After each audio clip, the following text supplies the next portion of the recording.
Chapman. Here. All right. We will get into our first discussion item, B1, the high school design, South Campus phase design update. Mr. Wald.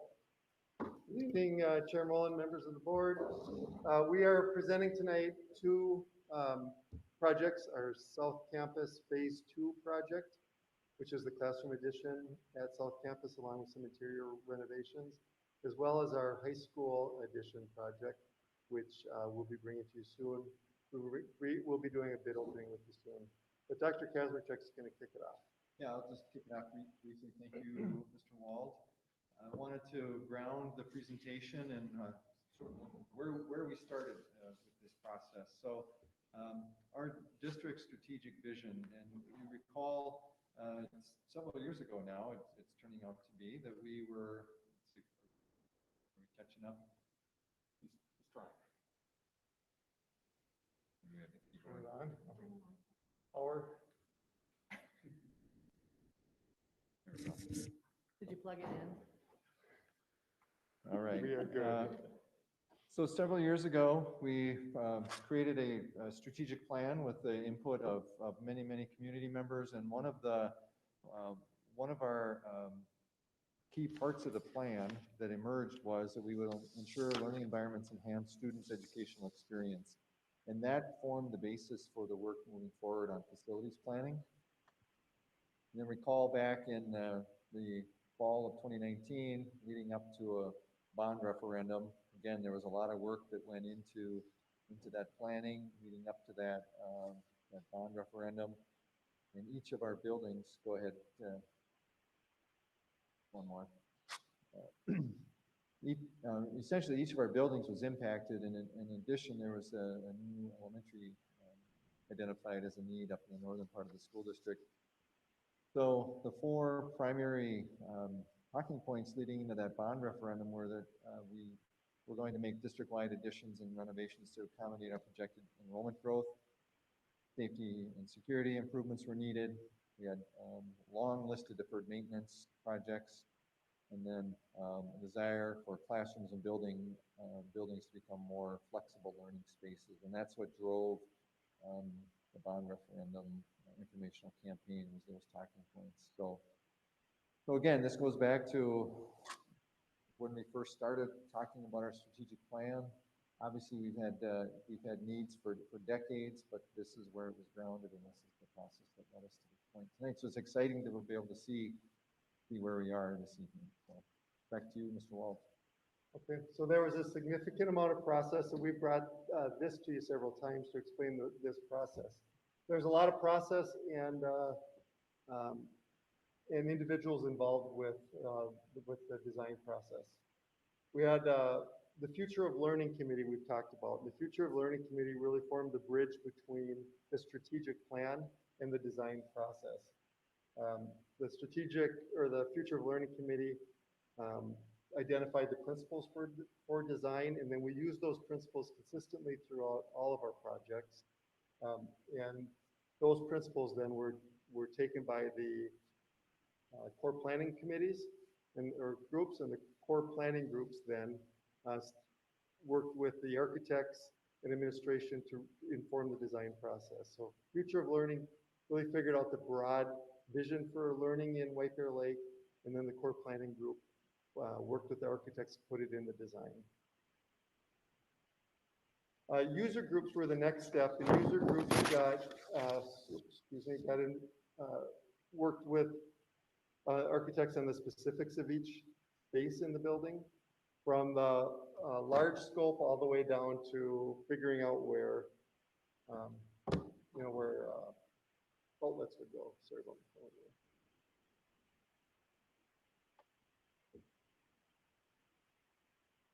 This process included a lot of time, 14 months, 193 meetings, 224 hours of meetings with over 215 stakeholders. So those 215 stakeholders put in over 2,080 hours of meetings to move this. And so you remember, when fairly early in this process, COVID hit, and we were concerned about, are we going to be able to continue to move this at the rate we need to move the work? And really proud of our staff in our community who participated that they stuck to it and did not allow projects to get delayed at all due to COVID. We were able to keep it moving. And thank you to Paul Aplikowski to my right, Sal Bagley, and Maria Kennedy, who worked specifically on the high school project. To be clear, these numbers are just the high school hours too. A similar thing happened across the district. Okay, so the timeline, recalling that the bond referendum was in November of 2019. By January of 2020, we were well into it. And we've been working on the process for the high school that entire time, from January 20th to April to current. Bidding and construction, the bids are out, and we'll be looking forward to opening those soon. Construction will begin late this spring, early summer, and then there'll be multiple phases of opening the buildings. For the South Campus project, design process began in October, and we're just finishing that up now. And that project is also out for bid, and construction will start this summer. And that opens in first phase in 2022. The scope for the high school project, so the additions and renovations really account for the majority of this project, but there's also a significant upgrade to the kitchen and cafeteria. The additional square foot added to that 280,000 square foot building, 375,000 additional square feet. Then flexible furniture that will be added to all of our sites. It will be included at the high school as well. And the total cost of the project for building as well as offsite improvements is $225 million. So this is a reminder, all part of our, motivated through our strategic plan, the Future of Learning Committee identified the vision, and then the core planning groups moved this forward to the user groups. Don Bosch, our principal at South Campus and the principal of the Unified High School, will talk about the next steps. Thanks, Tim. As Tim alluded to, we've had a lot of stakeholders who've been part of this process, and through these stakeholders, future learning, core planning, user groups, strategic plan, there are some key elements that have come out of all of those groups, which help inform the design process. We can see some of those key ideas and vision that guided our process. We also realize that our current one high school split campus model, there's some additional work that we need to do here in the next 3 years before we open the 9 through 12 high school in the fall of 2024. And so we have been starting to work and will continue to work around some professional development with our staff and looking at how to use these learning environments and flexible learning spaces much differently than what we have in place right now. And providing opportunities for our staff to have some enhanced collaboration between the two campuses. We've done some of that already, and we'll continue that work and build upon the work we already have in place. The core planning group came up with some new terms that you are going to see kind of throughout this process. You're going to hear us refer to the Union, Learning Studio, and Learning Commons. So as we go through the design process, we'll come back to those terms. Project commitments that also kind of align with the work that was done by the Future of Learning strategic plan and our core planning is we're looking at a design that will be future ready and forward thinking. Also reflects the history of the area while reflecting on the present culture, a building that's an inclusive space, but also knowing that it's going to be a larger building than what we're currently used to, creating that small school feel as much as we possibly can, along with actively supporting student agency and making sure our special education spaces should be distributed throughout the day. So now the plans and design.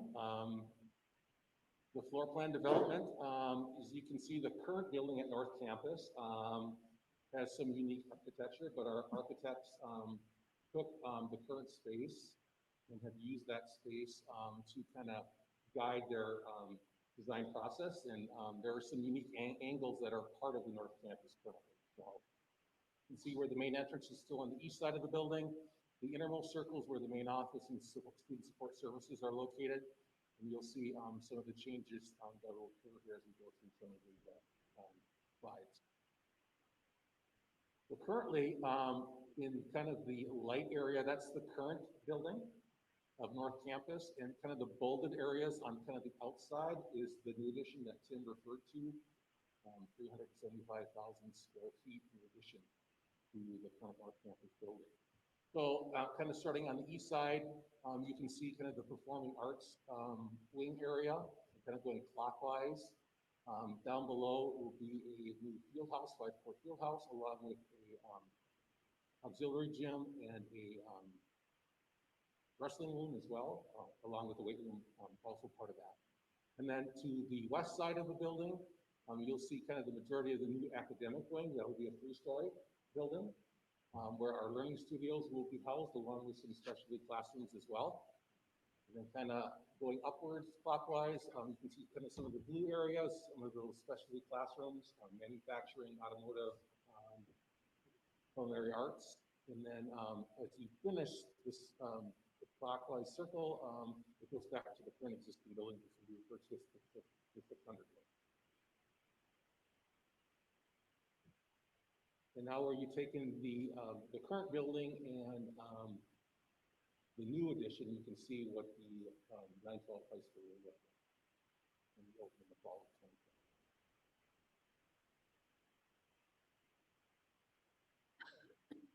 The second level floor plan, you can see very similar to the first level in regards to the west side of the building. It's the second floor of the learning studio. So each floor will have 3 learning studios, so 9 total. That will have 6 different classrooms, and those classrooms within those learning studios have a lot of flexibility for a lot of different learning styles that we've been working with our teachers on, and we'll continue to work with our teachers on, because that's going to be new for a lot of our teachers. They're not used to some of these learning environments that we're going to have in place with the new building. The other thing that's different on the second floor is the learning commons, which we refer to now as our media center. That will get expanded. So you'll see that's going to be a space for resources for our students, but a lot of collaborative spaces as well for our students to enjoy and utilize. The other big difference is you'll see that innermost circle that I referenced earlier in regards to where the current main office and student support services are located is now gone. And you can see that's kind of the union area in the middle where our cafeteria will be. It's going to be a very impressive space. All of it will be, but this is, in my opinion, one of the most impressive spaces that you'll see in some of the renderings here later on. And then the third floor level is just some more of our new learning studios, like I had mentioned earlier, 3-story academic wing that will be added on.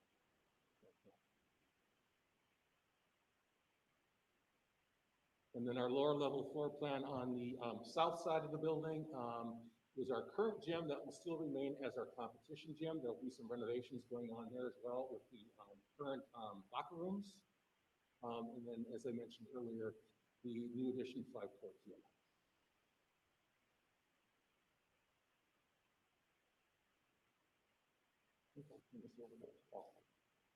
All right, thank you. And with that floor plan, which is really driven out of a lot of functional needs for the school to make sure it operates well, we also like to look for a concept to help inform the design. And it's always great if that concept is grounded in the community and the culture of the school. And it becomes really a thing that helps inform our design as we make decisions throughout the building. For your project, we spent some time with the core group talking about, the influences and the culture and the area, and really gravitated to the idea of using the lakes as one of the inspirations. So on the right side, you can see I think it's 20-some named lakes that fall within the district boundaries. So you have a lot more than just the sort of big 4 recreational lakes. There's water throughout the district. Our design team also went and found some inspirational images. These are just some samples of them to talk about the concept of water and lake and what defines that. On the left, you can see a water droplet, and we really liked the idea of how something that happens now can have a ripple effect into the future, and how that can tie to the idea of high school, that what we're doing now ripples out into the future. We also spent a lot of time thinking about what it means to be on a lake or water, and how that's unique to some other things. So for instance, a river is another metaphor that you could have used, but it's a very linear process. This map on the right that you're seeing is actually a map of shipping routes of the world. And we really like the idea that high school can be like stepping onto a lake, that once you step on the water, you can go anywhere and you get to choose the journey that you go on. And we really took that to heart and use that to help inform the design and layout of the building. And then there's lots of other inspirational images that we found that relate to that. We like the energy that water brings. There's things in the building there's a lot of open space in the building that is meant to be sort of defined for groups and different things to happen. And we thought of that like an eddy. So you can think of a lot of different things that come from this inspiration. So then what you're seeing now is a plan in the middle of the page, a very abstract plan of the building, which you can see relates to what Don was presenting before. And we identified 4 major sort of areas in the building that would help to define them. Another big thing about having a building that's this large is having some identity to different parts of the building so that you get some natural orientation in there, so that when you're in the building, you can kind of remember where you were or the feel of it or something like that, and that helps orient within the spaces. So we identified the idea of the open water, which we're representing here as the union or the main open space. The bay, which is also a large space, a gathering space, a space where activity happens. And in this example, we're showing you the auditorium and the game gym as examples of those kinds of gathering spaces. The islands, which is the pathway spaces and the labs in the middle of the space. So we've defined those as sort of freestanding elements within the design. And then the cove, and that we're using to represent the learning studios, where each cove has a lot more definition and enclosure to give students and teachers the space within there to create their own identity and a sense of home within there. And then that carries up. So on this floor, we're showing the bay as being another one of those learning habits. It's a place of activity, but also some protection.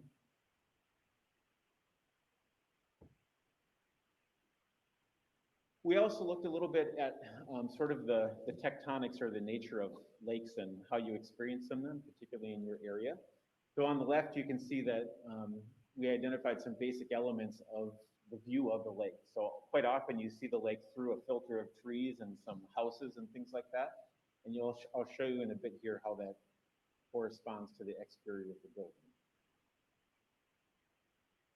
This is an overall axonometric drawing of the building. We'll show you some other renderings in a minute, but this is how we translated some of the idea of the lake into the building.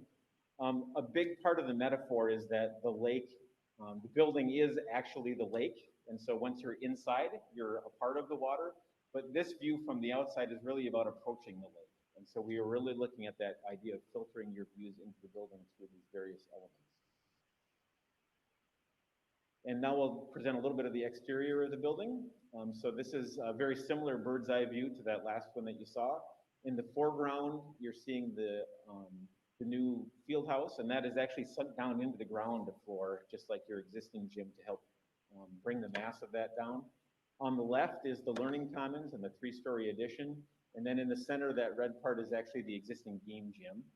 And then to the left of that, you can see that's the union, which is another 3-story atrium space. Also, the materials of the building are basically brick and concrete or cast stone, and a little bit of metal panel and glass. This is a view over by the main entrance. So we're looking at the side of the new auditorium. And then the main entrance is down on the left there with those white elements you can see. There will be extensive branding around the building, so you can see the bear paw up there. That's actually the fly loft for the auditorium. And then here's a view of the new main entry. So that is actually about at the end of the existing cafeteria. The cafeteria will be a significant part of the new entry sequence and hallway.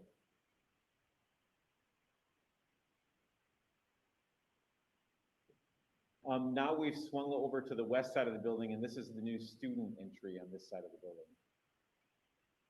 I'm sorry, this is not. This is on the north side of the building. This is the north side common. So we're actually creating an outdoor classroom on the north side of the building, outside what is currently the glass view out to the north. And this is the student entry over on the west side. So a similar language to the other side. And again, you can see we're trying to draw in some of the language of the lake here. So we have elements like The three-story tower on the left there has some elements that are kind of tree-like or kind of mast-like. And the idea of glass and water comes into play. And then a little bit of the idea of the structure of a mast or other things like that showing up in the entry. Okay, question real quick. So this is basically the other side from where the student entrance switches sides of the building now? from where it is Yes, currently? yes. So the site has got visitors and parent drop-off are largely targeted to the east, and staff, and most of the staff parking we think will be on the east. There's a lot of lots on the west side too, and so we're sort of focusing that side to be more of a student. That's about where you drive in on 12th Street from Bald Eagle. That's what you'd be looking at. But there isn't a lot of lots right there. Yeah, a lot will change. We're going to build a lot of parking spots around the building, so there's about 1,100 parking spots total on site by the time we're done.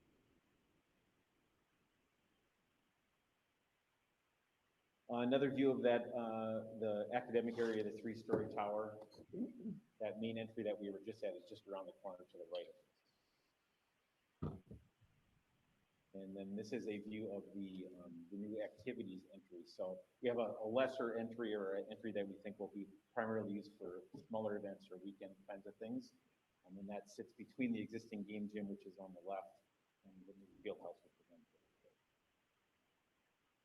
And then another close-up of the field house area. So this is actually one of the more prominent views when you come in off the street in one of the new drives. This will be one of the main things you'd see on the west side of the building.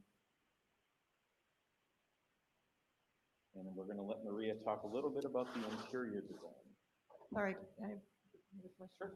Go ahead. Is there a rendering of what the street design is going to look like? But I'm trying to go on the back side of that building now. It's kind of a mystery if you don't know where you're going, and it's kind of confusing if, like I said, you don't know where you're going. Do we have some sort of street Yeah.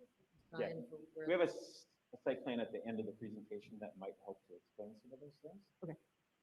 The traffic system and the parking and the driveways are all going to completely change, so. That's what I'm trying to wrap my head around. Yeah. Dr. Newmaster? I just have one of my questions I always ask, but it's exhausting to get anyone in that's handicapped. The accessibility, you had to park so far away currently at North Campus and navigate through lots of snow bumps and over things, because we're looking at building security, so there's nothing snugged up to the building that makes it accessible to grandma or that kid that's in the motorized wheelchair. Have we improved that? Yes, in a few different ways. One, both of those main entries will have a drop-off lane in them, so But it's not, they don't always have someone bringing them. That's understood. the big thing. For an independent person who is wheelchair bound, what do they do? Understood. So that's one option, is there'll be that. And then we're actually required by code to make the closest parking spots in all of the parking areas accessible. And so when we show you the plan, we can point those out, but they'll be the first spots on both sides that are closest to the building. It's just that none of them are closest to the building. You still had to go through the snowy, bumpy, horrible parking lot. And I hope we've got something that's next to a sidewalk. I believe so. We'll take a Good. look when we get to the site plan. Thanks. I just know I've helped people and it's not easy. Any other questions? It's a beautiful looking building though. Thank you. All right, Hi, everybody. Sorry, I was a little late. We are looking here just up inside the main office, entry to the building, so that has some of the different branding we developed for the other schools as well. So we're applying that here at the main office, where we want it to be a welcoming feeling, to bring some cool color in. And you can see you've stepped just outside of that office here in this view, and you're looking at the right, at your ticketing area for the auditorium, on the left at that main entry, our main office. You can kind of see some nice lighting that you'll see show up in the union as well. You're looking here, then you've stepped and kind of turned around where we're just looking back out those main entry doors. And the main office is on your right view. And then John, I don't know, were you gonna take this one? Oh, I can. So this is the design for the new performing arts wing area of the building. As you can see, there's 850 seats in the new auditorium, dressing rooms, a full fly loft, as Paul has alluded to earlier, some renderings. There's a design for both music and theater, a new scene shop, which we need currently, so, and investment in new and existing music spaces as well, too.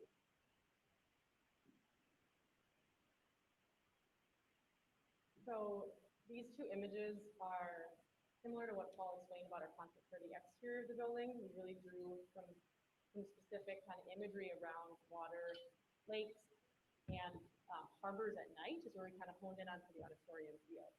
We wanted that to be a little bit of a unique space within the building and really kind of build interesting environment for people when they're in that auditorium. So these two images show some of what we drew upon. You can see some really saturated colors in them, and then some kind of dramatic bright elements as well. So this is a view from the back of the auditorium. You can see we're in the steeper part of the seating, and there's also a shallower part up at the closer to the bottom half there. There's some elements on the sides that are alluding to sails, kind of bringing more of that imagery in as well. And then here you can see when the lights are off, we can light up each of those panels on the side with LED lights. So that really brings some of that bright kind of atmosphere into the auditorium itself.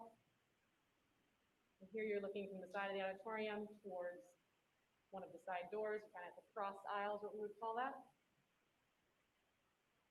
Using the wood elements to draw your eye towards the stage. Here you're standing on the stage and looking back out towards the house. So again, you're looking at this, of course, with the lights off. Might be the view as a performer, showing those really bright elements on the sides. One of the fun things is we have color change lights that will go into those, so they actually can change the color of the sidewalls for performance.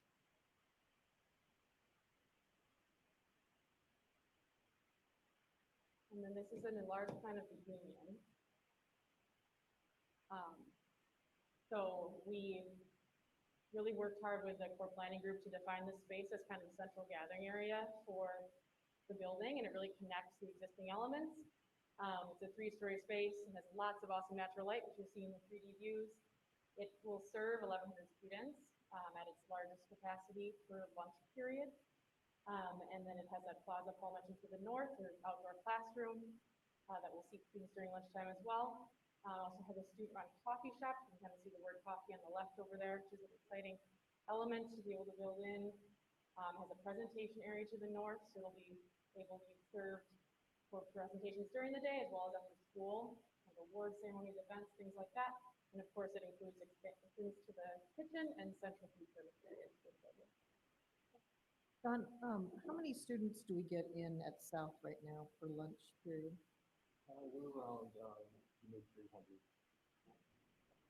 North is a little bit larger, I think they're in the 400s.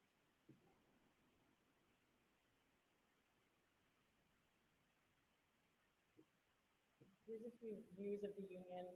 You're standing right in front of that student entry vestibule that we were looking at before from the outside, so you can see all that natural light from overhead. And the sail elements are something that are kind of weaving your eye through the space. We're using flooring textures that help build off of the existing circles as well to kind of connect everything together. The coffee shop is on your left in this view, and we'll step back then in the next one to walk kind of out more to the center of the union. You can see that coffee shop on your left. A lot of nice areas for students to walk up to and grab things. And then the learning stair connecting up to the second floor of the building is kind of in front of you. And this view then turns towards this 2-story portion of the space, so it steps down as it gradually connects and kind of synergizes with the existing building. On the right side is the Cerberry lines, those are defined by a different color.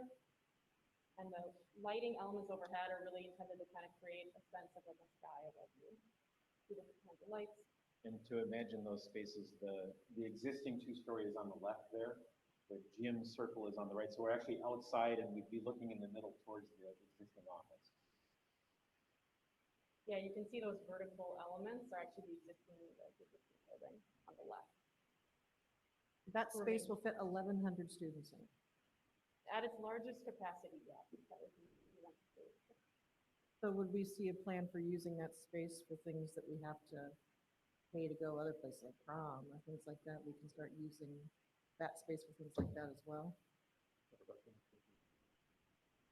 Yeah, they're Yeah, actually, there may not be any other space like that in the community that can hold that many people, so I suspect a pretty sought after event space. there's a lot of nice infrastructure, like an AV system that we coordinated to allow those presentations and dances and a DJ to come in. Hold on 1 second, please. Dr. Newmaster, did you have a question? I do. It's kind of a foolish one, and I realize this is just a rendering. It's not accurate as to, but I hope we make sure, that looks like really tall chairs. You definitely make sure the chairs fit the height of the table. Well, and the height of the people. Yes, This furniture is really just a placeholder. There's a whole process that will go forward to actually select the furniture that goes in that space. And I would expect that you'll probably have a little bit more variety. I would hope so, Furniture. yeah. I just know one place in the school district, all the chairs are so high, I can't even get on them. So, some of us are short. It's beautiful. I can see prom and all kinds of people wanting to rent that space. That looked like Harry Potter lights. Cameras coming down from the ceiling. I thought of when I saw it. Sorry. I like it. so this view shows the 3 different survey lines, kind of defined by a different color. That's really to help with wayfinding, and actually each of those areas serves 2 lines. An option within each area for food, and you can again just see some of the transition when that's the light on the right. Then this is an enlarged view, kind of zooming in on the lower level existing, so your current game gym level is where we're connecting the field house as well as a wrestling room. It's a 5-court field house expansion that really provides a lot of flexibility for PE and athletics. The game gym itself is being expanded to create booster seating for 1900, what's 1900. And then of course the PE varsity locker rooms are all being renovated as well to accommodate for the combined campus. There's a training and team rooms being added and a lot of additional storage square footage, which is all the gray you can see kind of consolidated near the field house as well as sprinkled throughout the corners of the area. And then the next upper level, so we might call this first level, where you enter that activities entry. You saw in the view of the exterior. This is now the walking track level, so you'll be able to see into this field house, but you're up above and you'll be looking down over the course of the walk up to some of the views in a moment. The new weight room is on this level as well as an auxiliary gym. Is there a question? Yeah, I was just wondering where, like, baseball, gymnastics, those things, how do they fit into the new field house, or how do they fit into this whole fine high school? They have to start indoors for baseball at the beginning of the year. Gymnastics, I'm assuming they take a gym, but I don't know. Yeah, we'll have an opportunity for that. So there's batting cages, and so when we're in that cold weather spring season, there'll be an opportunity to kick that off. There'll be more space to kick it off.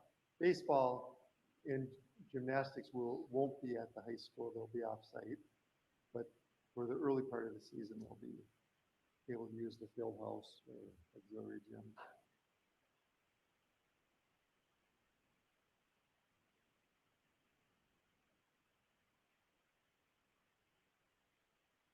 So this view is from the Union area, just inside the student entry. You can see some kind of wood gym floor material that's actually applied to draw you into the space and kind of give it a sense of presence. We've then stepped into, this is actually part of the existing building, and so you're kind of in the connection to the game gym. You can see the glass up there in front of you, and that's drawing you able to see kind of down to the current game gym level, display cases on the right and left. And then this is in the new addition portion, so you stepped just outside of the existing building into our addition, and you're seeing towards the new field house. Again, you're at that level of the upper level walking track, and you can see down lower level fitness weight room on the right. And then here we've stepped back, looking back towards the existing building. So we can let similar language applied. more of those lights brought in from the union as well. Now we're in the lower level, so the wrestling room is on your left. And there's some large toilet room areas to support obviously the field house capacity on the right side, and then the display cases within the center. And then here you step beyond those large kind of grand stairs that take you down to the field house court level. You're looking back towards the existing building, as well as the locker rooms, et cetera.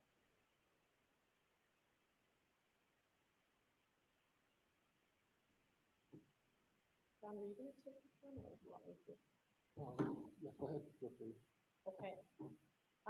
So this is a view on the left of our new learning studios, so those new learning pods that you were looking at on the exterior. And on the right are some existing learning studios. So I think what's really important about this is that this is really the heart of, your renovated building, your added-on building, will consist of these homes for a set of students and teachers that really can collaborate around these spaces. So there's 9 of the new addition ones on the left of the screen, and then there are 3 that are carved out of the existing 100 spaces. This is how it's 3D. So this kind of gives you a better sense of how that will feel. It really wants to, again, as I mentioned, act as a home base for staff and students. We've heard loud and clear from the core planning group that it was important that this is creating enough of a small school and community environment within this large building, a large campus. And so what that looks like is there are 6 capacity classrooms, all surrounding a flex area. You can see the numbers there assigned onto those different areas. Each of them has some unique features that allow you to use those classrooms for kind of specific functions or ways of teaching or learning throughout the day or throughout a week. So there's also, I should mention, an integrated spread room that has number 7 shown on it. So that's really support services or student services that is allowing those students to be really part of this environment with their peers. The other portion in lighter orange is a staff professional work area. And so that allows a collaborative space for staff to meet and kind of plan out how they're going to work together as a unit within this environment. There are also, of course, a variety of spaces in the center, which are conference rooms, small group spaces that really allow student choice and student agency to be a part of this environment. There's a portion that's a really, really light yellow with tan kind of on the screen, and that's actually a collaborative, we call it the porch. That's an area that allows students and staff to really work together, has a sink and some infrastructure that they might use to kind of plan out their lessons or do unique things during the day, but also allows students to really become a part of that environment with staff. And these learning studios really are meant to embrace a team-based approach to instruction, which is a newer concept. We've spent a lot of time working with staff and all the user input that we talked about before to sort of vision this idea. I think there's going to be some consternation still amongst the staff, and that's what Don was talking about before, that there's some professional development work to be done between now and 2024 when we ultimately move into this building. But it really should give your staff a different set of opportunities that they can provide to students and really help foster some collaboration with your staff and sort of end the idea that teaching is all done sort of in your room alone with your students. Excuse me, Dr. Kazachek, is there a study that you guys referenced to go this direction? Or was this just something that came out of the study group?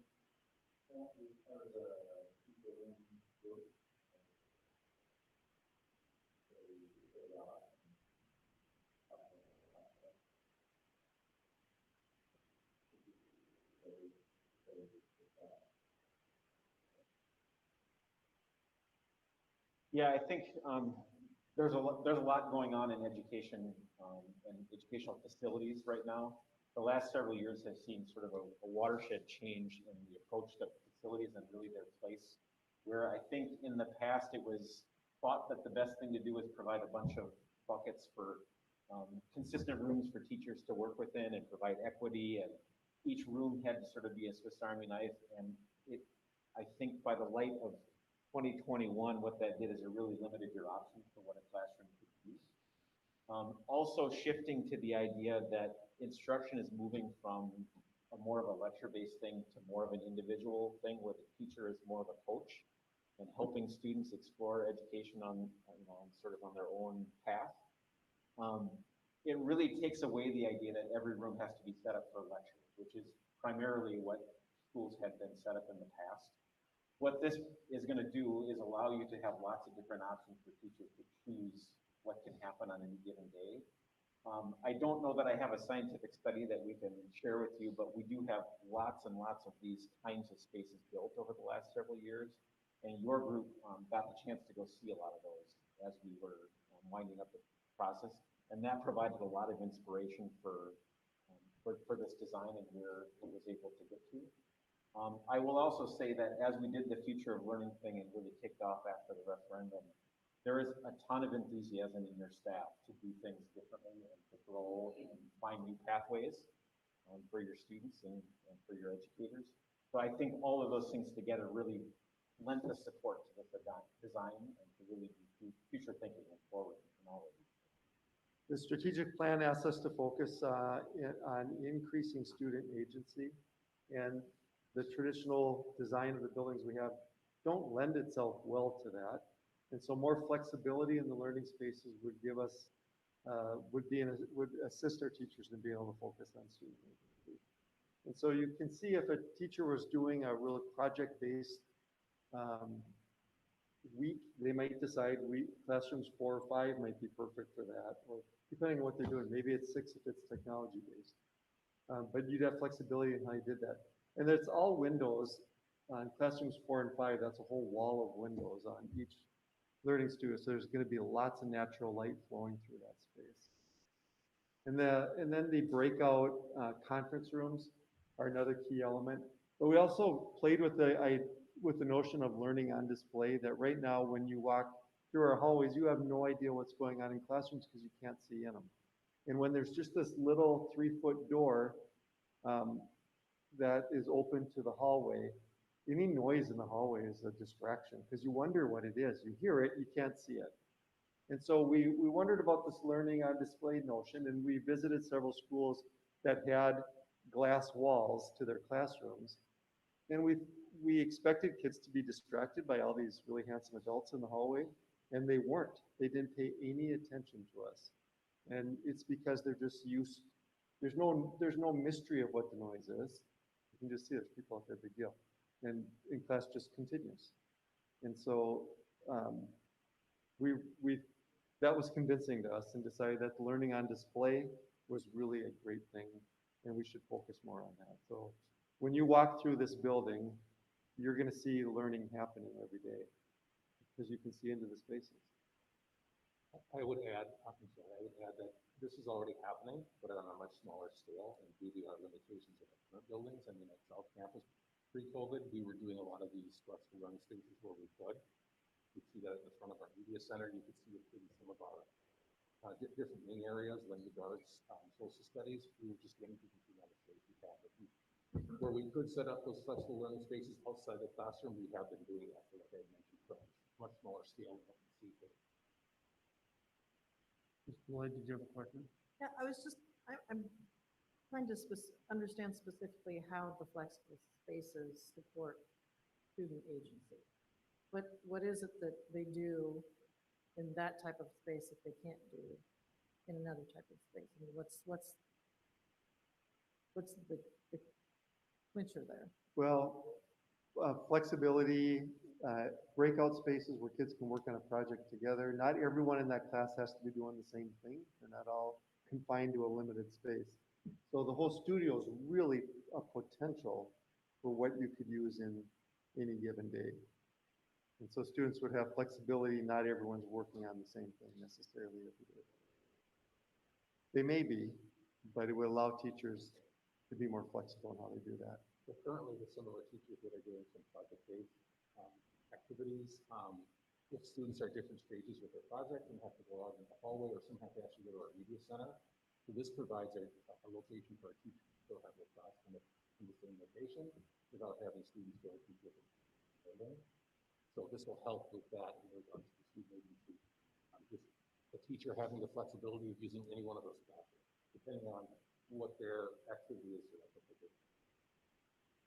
we could also explain with a little bit more detail, the different classrooms are all set up a little bit differently. So classroom 1 is meant to be a little bit more technology based. So it actually has a series of screens around the edge of the room. And so you can do group work with technology, basically the students can share their work up on the screen.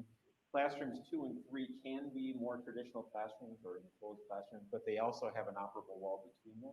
So that can become a double space for any kind of team teaching you might want to do. Or if you have a teacher that just needs something where they need to spread out more to do project-based learning or other kinds of projects, that would give them more space. Classroom 6 is kind of an in-between. It is semi-enclosed, so it's enclosed on 3 sides.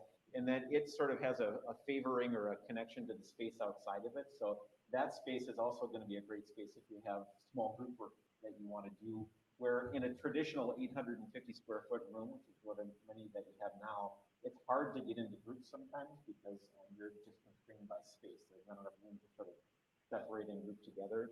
6 is sort of designed to let you stretch out and take advantage of the furniture and conference rooms that are outside there. And then 4 and 5 are another setting where it's flexible in that it could actually be a team teaching area, but it's really geared more towards independent learning, where the coach, the teacher is working like a coach alongside them, and can kind of float and drift amongst the students as they need support in the work that they're doing. So the idea is that the staff can work through all of those different things and determine what's best for the lesson they're doing that day, and then work collaboratively within the space.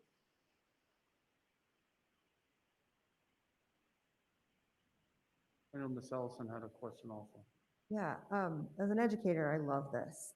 It's really fantastic. I think it's really flexible and will be great for the students. My question though, in light of another school shooting today, how are we going to keep our kiddos safe? Of course. It's critical, absolutely, that there is always a plan for a lockdown in a shooter situation. That's not something any of us enjoy talking about, but it's always in the back of our minds as we're doing things. The building absolutely is designed around the idea of a lockdown. One thing I will point out is that for virtually every other security situation that you have in the school, more visibility is good, whether that's fights or bad behavior or whatever. So the school is biased a little bit in that direction to make sure that we're getting supervision for other times of the year or other events. With that said, what we do is we actually create hardened areas within the building. So each one of these learning studios is a hardened security zone. And behind that space, you're able to lock down within there. So the doors into that space, although they have glass in them, they have security glass that you can't break out basically for 12 minutes. So once those doors are locked, it should buy enough time for law enforcement to get into the building. So that's a little bit bigger security zone than a traditional classroom would be. It also is provided with a second exit. So if students are able to, the front doors can be locked and they can escape out the back side of the studio if need be. And similar strategies are in play across the whole building to make sure that lockdown is accommodating. Thank you. Other questions or comments? Chapman. Along those lines, how many students would we anticipate then on average to be in a given area like that? I mean, let's just say a shooter or somebody did get into that pod. I mean, how many kids are we talking would be in there potentially subject to, you know, the acts of that individual? About 140, I think, is the number that would be at capacity.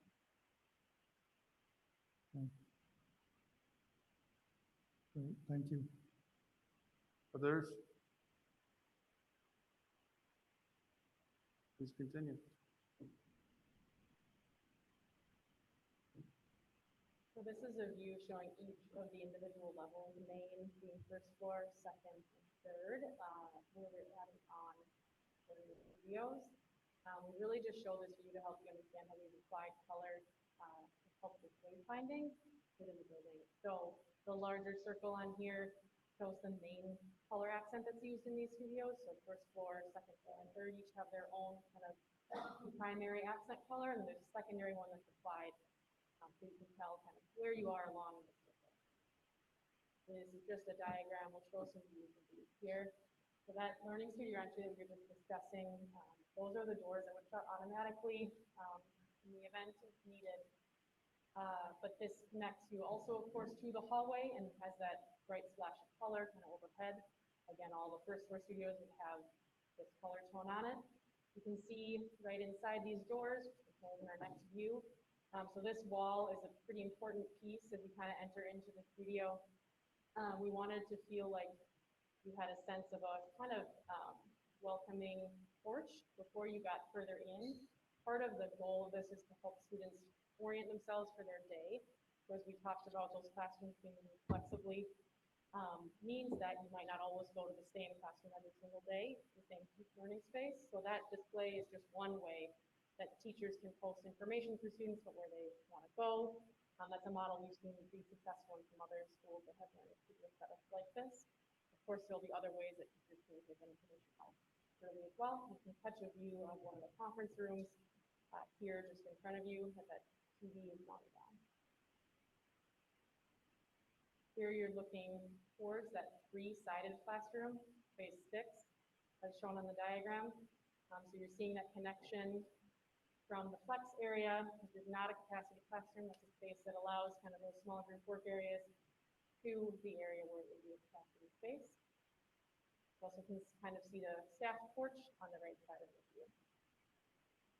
Then here we're standing more along the outside edge, the exterior windows, you can see drawing in a lot of natural light there. And again, some different types of seating, flexible options for students to allow them more choice.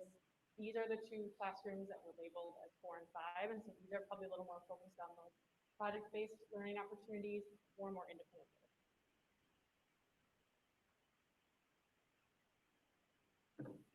And then here we're looking in the existing building, so you can see some modifications that are being done to some of the existing classrooms. Now on the left in this view, you're actually catching a portion of the media center, learning commons area. So that's a tutoring zone. But then as you proceed down into the existing learning studios, we wanted to apply some of the elements that the new learning studios would have. So there's some small group breakout spaces and areas where you're able to move some lockers around. You can see that counter again, bringing that language in. We heard pretty loud and clear from staff when we met with them that having flexible spaces to break out would be really valuable in that area. So then here, we're now moving on to some of the career pathways. They are highlighted in blue on our plan. So those areas really are intended, we called them the islands in our design, so you see them on the top right of the screen. They're intended to connect the new and existing building. So they're located in the center between the existing 100 students wing and the new addition. So these are areas that we're really focusing on that learning on display concept. Spaces like culinary arts labs, new art rooms, science classrooms. So really they're more specialty spaces that have different specific needs that wouldn't make sense within a learning studio, but of course want to also be highlighted. Connecting the career pathways and showing all of the options to your students to prepare them for their potential futures. Of course, the pathway spaces, there's a lot of investment going on in that area from a district perspective. I know in terms of partnerships and opportunities there. And obviously these are very like specialized spaces that provide hands-on experiences. The second level has some of those as well, so you can see labeled there as info tech, so an IT kind of pathway space, digital studio as well, kind of a hybrid of art and digital photography. And then science rooms are located up on the 3rd floor, kind of in that island area. This is a view, just giving you one more glimpse into the existing learning studios. You can see some connection there that's created between the two classrooms.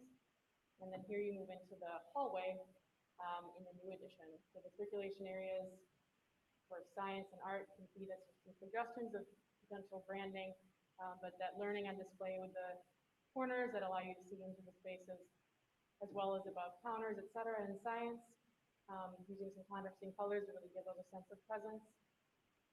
And then here are your steps to the other side of one of those circulation areas. You can see a learning studio entrance on the right.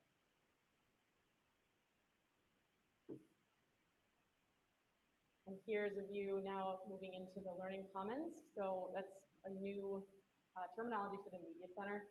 It was really important here that the Learning Commons became kind of a connective hub, similarly to the islands between the existing and the new building, to really create that cohesive feel. So it's located on the second level. That way it's in between both vertically, kind of in the space, once there are 3 stories, as well as in between all the studios in the second floor. That has some really nice elements that are some of that you've already been building within the current learning commons, like a makerspace, broadcast studio, provides a lot of cool opportunities for students.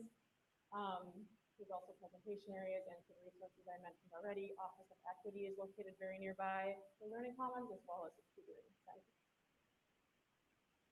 So that's the big studio element. We'll zoom in then to a 3D view. You can see, so this version just has some labels to kind of make it a little more clear how this is zoned. But a really exciting thing about kind of how learning commons media centers are being designed today is that there's usually a portion that's a little more open after hours to provide flexibility, presentation space, and then a portion where you've secured elements like books that people don't want to walk away. So you can see the zones here where the stacks are, the center area, which is existing, has the ability to secure that as well. But then the large group space and tutoring resources is actually open to the rest of the circulation, really finding that connecting element between the existing building. The view with those kind of labels just removed. And then here's that view right as you're standing in a new addition, looking into the existing building. So this was formerly the exterior wall.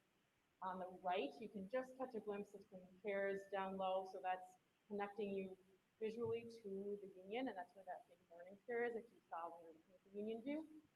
So it's really important that, again, this acts as a connecting element within the building. You can see some of the similar design languages at the serveries with those vertical lights.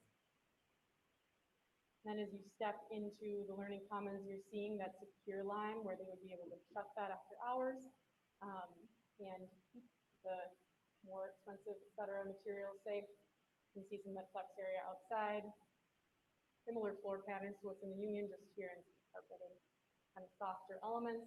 And then as we step into the stacks area, so this looks back towards the center, the existing center of the media center. You can see some lower elements here to create soft seating zones within the stacks.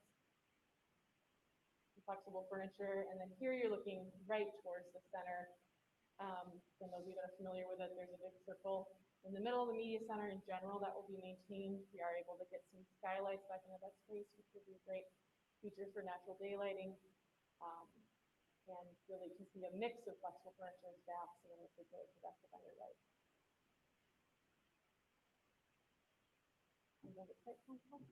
Sure, so this gives you an overview of the site, a real high-level view, so we'll try to get to some of those questions from before. You are looking at the whole campus, including Central, which is shown in white down at the bottom, and then the new building, or the new high school on the north. So the light gray circles are the existing footprint, the dark gray is the new areas. Flanking that on either side, you can see all of that gray really represents parking area. So it's going to be completely rebuilt on both the east and west side of the building.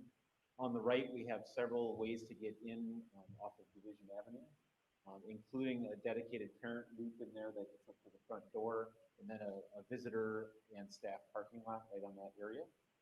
Again, the first spots in that area are going to be dedicated to handicap parking. I think we can talk about if that's close enough, if that passes that test, but they are right across from the door there. Also on the site, there's a feature in the middle there you can see labeled the bus loop. There is actually a shared bus loop between Central and the high school, which was a space-saving approach. And because of the staggering of your schedules, that will work out just fine to let the buses use that same area. They don't have to create even more pavement for that. To the left of that, you can see what we've called the mini stadium. You may come up with a different name for it in the future, but it is a stadium. It is master planned to someday move the full stadium up if you choose to do that. But currently, it has a smaller set of bleachers around that stadium. It does have sounding lights and those things on there, as well as a turf field. To the left of that then, you can see that there are some artificial turf practice fields. We are going to rebuild the tennis courts, and they're not quite in the same spot as they were before, but a little different organization again to fit them into the site. To the south of that, you can see Price Field, and if you remember, Price Field is currently kind of wedged in east-west between Central and Bald Eagle. We're actually gonna turn it north-south and then put a full track around and an all-weather track around it. So you'll have 2 all-weather tracks on site. As we move to the north, then you can see that those 2 labeled areas labeled parking. The one in kind of the central, we think will probably predominantly student entry or student parking, and that funnels into that student entry that we talked about before. Then there's a smaller one up to the northwest that we think probably is better suited as a staff lot. They'll have the ability to come into the back of the building where you have to access. And then also up in that area, it's kind of a little white polygon up there. That's actually the sort of outdoor yard for some of the pathway spaces, construction and auto, things like that. Then the Larikas fields are also going to be redeveloped, so we're going to be working on the water issues up there, and then installing 2.5 turf fields up in that area. So all total, there are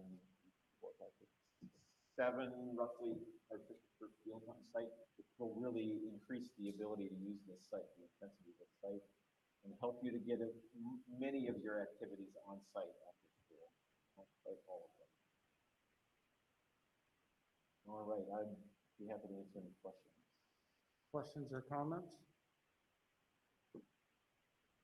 Got a couple of them. The mini stadium, as you call it, how many people or spectators are you looking to have bleachers for there? You know, offhand, has that been determined, or is that still Yeah, up in the air? it'll be built out 3,500. About 3,500? Okay. Then the other question I had to do with I'm assuming it was probably just a placeholder as far as the carpeting in the lower level of where the athletic facilities part is going to be. I noticed like real light carpeting. I assume that's just a placeholder for the presentation, or have decisions been made in terms of the color scheme already? Because I saw the carpeting and I'm going, wow, that's awfully light carpeting. I mean, I realize it's going to be commercial grade, but wonder how long it's going to look good if that's the color we're talking. Yeah, maybe to make sure I'm being clear on which view we're seeing that in, because we aren't planning any carpeting in the athletic area at all. It might have looked like carpet a little in the rendering. It's all actually like a rubber flooring or terrazzo in okay. that area. Okay, maybe Sometimes the that's, renderings make it look kind of fuzzy. but okay. it's In not. that athletic lobby area, Yep. that's terrazzo, right? That's actually rubber. That's rubber, okay. Yep. Oh, But- okay. Okay, I thought it was carpeting and I'm going, whoa, that's awfully light, so, okay. Agreed, that would not be the best choice long-term. You're right. Okay, thank you. Other questions, comments? Bosch, do you know what the seating capacity is currently at South Campus? At South Campus? At our stadium. Yeah, It's around 3,500. so it's This, about, and this is actually No, it's building closer out, to 5,000. this is actually building out to 4,500.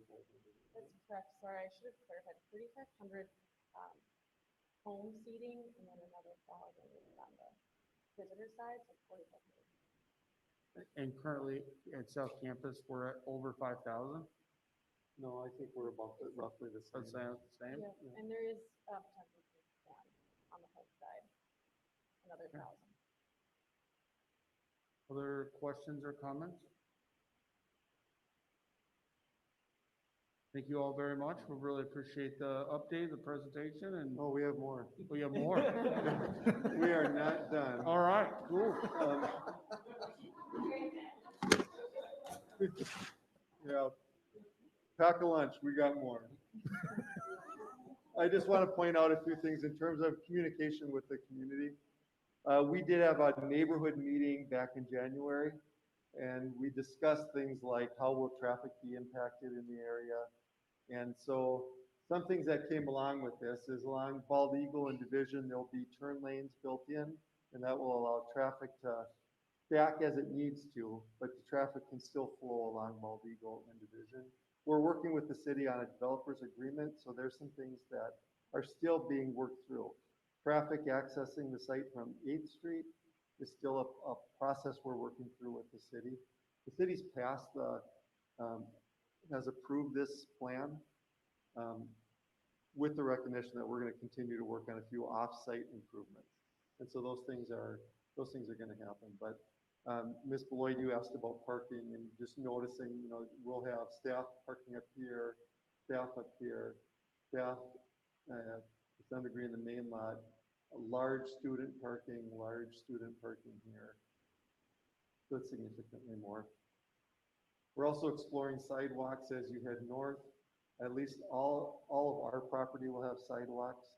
And we're working with the city and Ramsey County, White Bear Township and Bruce Vento Trail to explore, can there be sidewalks heading all the way up to the lake? There's On no both sides. sidewalks in those areas at all. There's not sidewalks in those areas, and Bald Eagle's wider and is actually wide enough to have a walking lane, but Division not so much. And so, but it, you know, there's a lot of considerations that go into that. It wouldn't be all the school district's responsibility to do that, so work with those other jurisdictions to see if we can work together to make something special happen in those areas. You want to take a question, Mr. Wald, or Dr. Newmaster? I just had one question that really is related to sidewalks as well as artificial turf.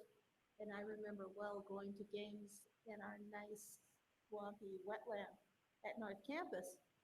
But I had a dad that was on the Rice Creek watershed, and I know when you turf over things or cement over things, you have to replace any wetlands you eliminate. Yep. So what are And we already have a doing? plan to do that. We've been working with Rice Creek Watershed on Yeah. this. And so they call it wetland credits. And so we have a wetland, we have a individual has some area that can be credited as wetland that we can purchase. And that allows us to mitigate this to make some small elements of this non-wetland. And it replaces the wetland elsewhere. So we move our water elsewhere. Tim, No, if you our don't mind, water, I can talk about Oh. stormwater management a little bit. Good evening, Sal Bagley. So, we do, in addition to the, I would say, taking care of actual wetlands, we do have to take care of all of the water that hits a hard surface on campus. So I think that's more what your question is getting at now. And so there is a significant, underground and on surface, stormwater management plan that's been reviewed with Rice Creek Watershed District. So, artificial turf fields, parking lots, building roofs, et cetera, all have to be sidewalks, any sort of paving has to be treated as hard surface. And so you have to retain that water on site for a certain amount of time and allow it to release into the city system at a controlled rate. Obviously, because when water hits a hard surface and runs off, it can easily overwhelm the city system. So that's been a big part of the civil engineer's work. That's a hard thing to figure out, because I know what it is just for a single lot, what you have to do. And when I was hearing turf and sidewalks, I thought, well, that's a big problem. And You've sure, everybody on solved the team would agree with me that the site has been one of the more complex parts of the design project. Right. you can see light blue areas throughout there where there's stormwater ponds. Next to the parking lot here, just north of the field, by the theater, you can see little areas where there's stormwater ponds. And then, of course, up in Maricas, there'll be areas that we can drain more water into those areas and lift up some of the field areas at Maricas. No more muskrats at the game. Okay, so just the process, we have been working with the city. I mentioned that they've approved the conditional use permit. The city council's approved the conditional use permit. We're working on the traffic study is complete, but we're working with MnDOT, City of White Bear Lake, Ramsey County, Rush Line, BRT, and Bruce Vento Trail. So all of those entities are coming together to try to make this, all those organizations have a stake in this, and they're trying to figure out how can we work together to get the best plan that works for everyone. As well with the City of White Bear Lake and the arts organizations in town, we're participating in the ACE study, ACE's Arts, Culture, and Education, to look at this arts area and the school to see, can we maximize the development of that space for the benefit of the community. Solar energy is a significant part of this project, and so you can see where the solar will be spread out. Pretty much all of the new construction will have solar, and areas that we have new roof will have solar. So the game gym here, we'll be able to put solar on there, but everything, most of the new construction will have solar where we can. Significant project. Okay, so just a few words about the budget. So we've been working with Kraus Anderson, Wold, and the school district to review the budget on a regular basis. And throughout the different milestones in the design process, we do a budget check to see are we still on target. And so on May 18th is the final bid date, and so we hope we have really good news on that day.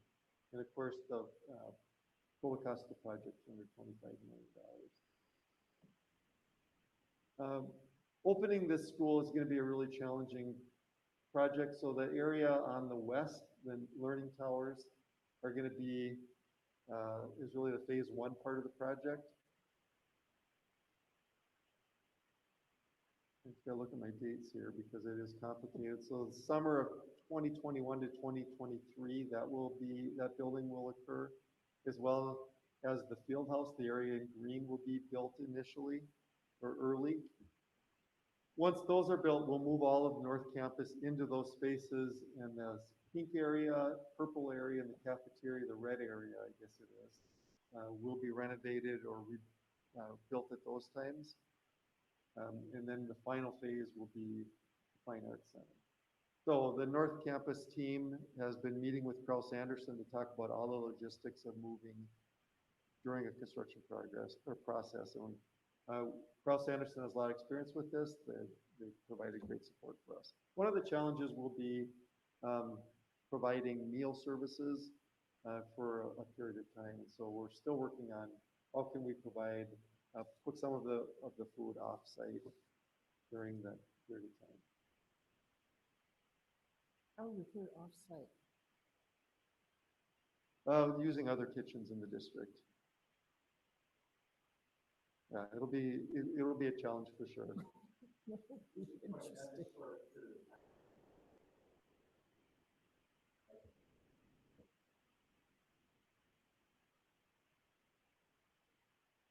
Okay, I think I just went through most of that.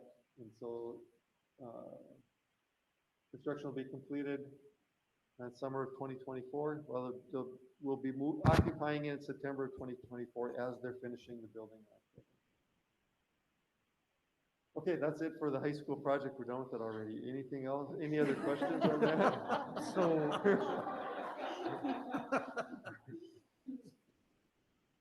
So the projected budget of this project is 225 million? Correct. Where's that compared to where the original projections were? No, we're right on. We're right on? Yep. So going back into our plan, I thought our original projection was around the 170 mark. So Well, 179 for construction costs, but the 225 includes LTFM and soft costs.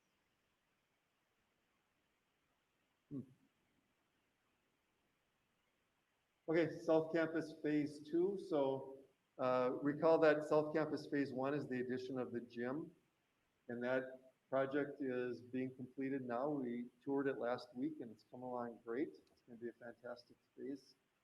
South Campus Phase 2 is preparing for the middle school to move in. We had to accelerate this a little bit because of the requirement of a storm shelter. And it was very expensive to add the storm shelter to the gym. So by doing this addition earlier, we can get the storm shelter in place and meet code. Otherwise, we would have had to wait for everything until later. We are creating a secure entry, learning commons renovation. We're adding classroom space to create for a potential of 1,350 students at the middle school, and some flexible spaces. Good evening, everyone. Christine Pierre, principal at Sunrise Park.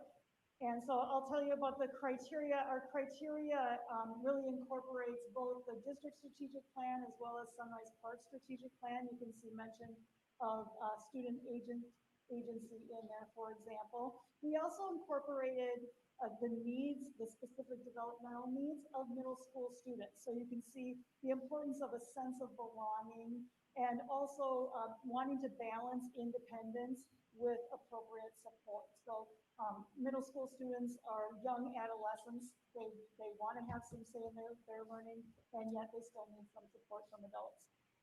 We also wanted to bring in the values that we already have at Sunrise Park, so multiple perspectives, cultures, and multiple experiences. And we anticipate that we'll bring that in by adding murals and the types of things that we already have on the walls at Sunrise Park. We envision that we will carry those through to the South Campus building as well. So as with all of the referendum projects we've had the opportunity to come speak with you about, we did have a core planning group for South Campus Phase 2, and that was made up of primarily teachers and staff from current Sunrise Park who helped again create the criteria that Christina just went over. So I'll talk you through the floor plan here just to orient you.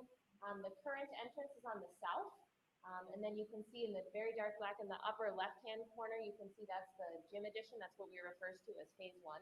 So all of the spaces that have some sort of color on them are really the impacted scope of Phase 2. So I'm going to start at the center. So the existing main office is labeled Student Services right off of the cafeteria. So with the creation of a new secure entry that will be used for student services like it's labeled, kind of in the heart of learning and very accessible to students. We are creating 3 additional science labs, and those are the spaces that are highlighted in the green color. So a couple of those are in the copy area. I don't think the pointer works, unfortunately.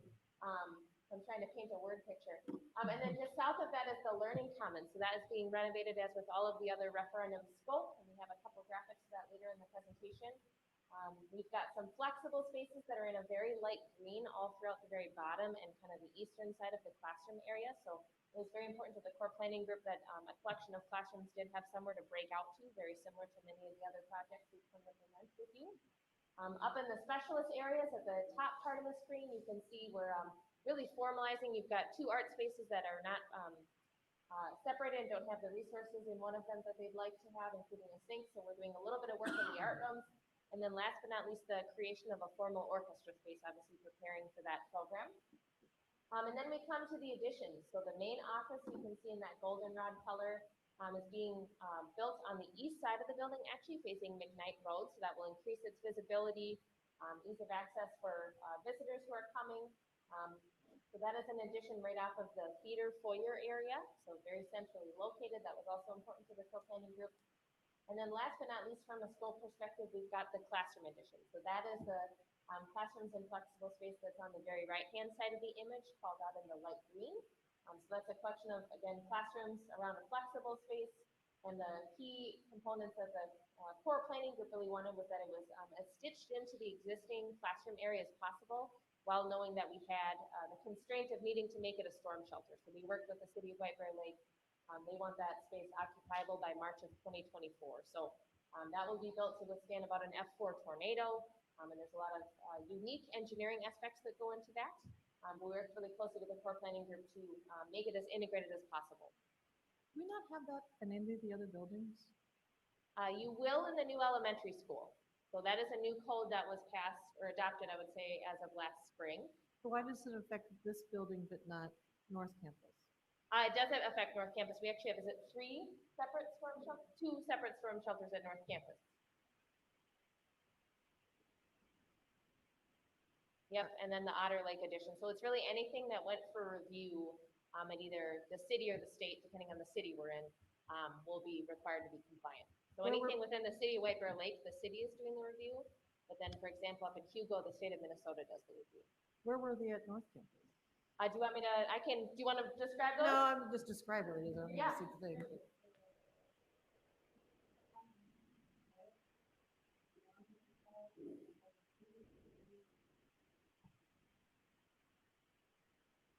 Was it just harder to add it here than it was at North or something?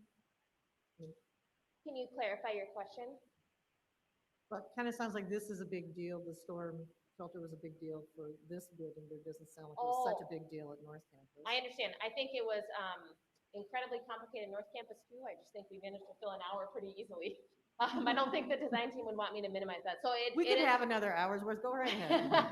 I respect we're already over your agenda time, but it's very complex. So, and it's anything that's over 50 occupants. So the Matulska 2 classroom addition, the Lincoln Gymnasium, the classroom addition here, and that's where Mr. Wald indicated that the city was actually at first indicating that they would like the gym addition Phase 1 to do that. But that was an expensive design endeavor for a double-sized gymnasium, and so they agreed to let us defer that requirement until phase 2. So I apologize for any confusion. Okay, so we've got a site plan here. So the additions are called up in the bright colors. So we've got the main entrance in that goldenrod color that will now face McKnight Road, and then the classroom addition in the green. The intent is to have special education bus pickup and drop off at the very northern part of the site. Carriage pickup and drop off on the eastern side of the site now, where the main entrance will be. Included in the project is an alternate for a drop off loop there, so that's what's in dash there. And then last but not least, bus parking for students, obviously because we have a significant amount of parking here that your middle schoolers don't need for driving. Buses will be, the intent is to have them on the south side, and for the main students who arrive by bus and leave by bus to use the current front door.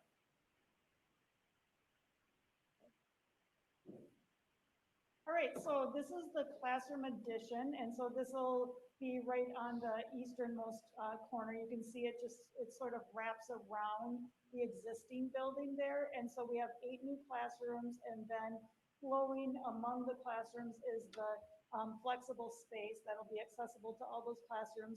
On the right, you can also see in the flexible space, there is a glass-sided conference area that staff and students will be able to use. And then there's another one towards the bottom left side in that flexible space also.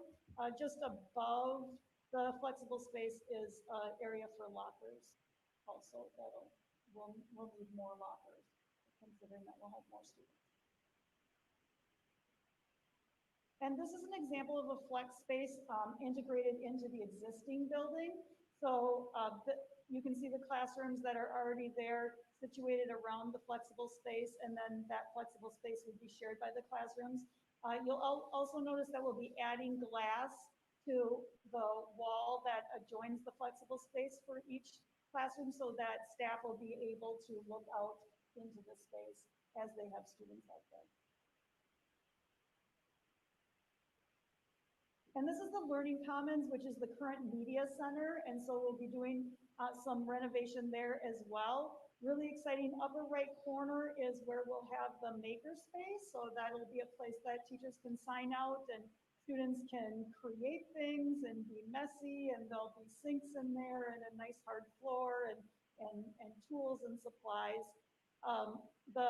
Moving over into the media center, then you can see just to the left of the maker space is an area with lots of flexible seating. That's a space where an entire class would be able to work together.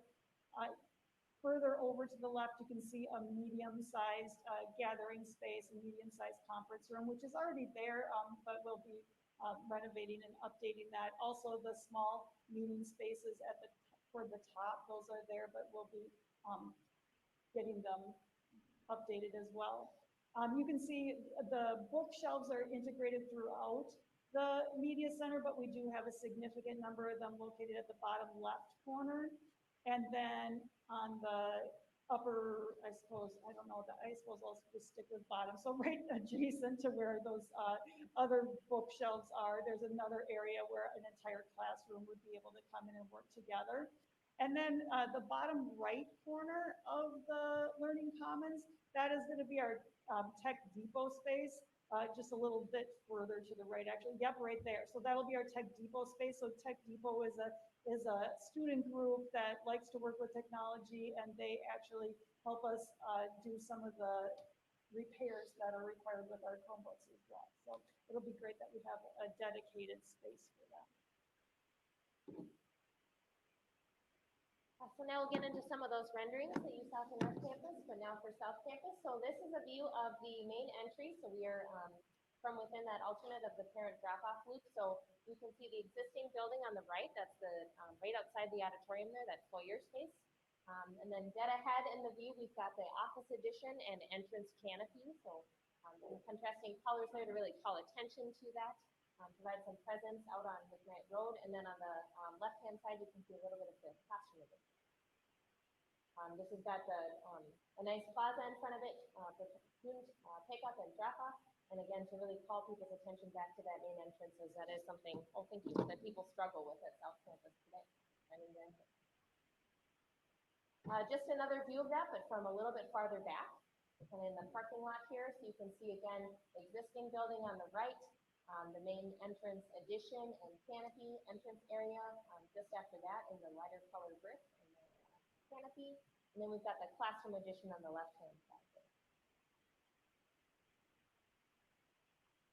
This is a drone shot or a bird's eye view of that, which really I think helps explain where the additions are. So you can see the classroom addition really wrapping around the existing building on the left-hand side there.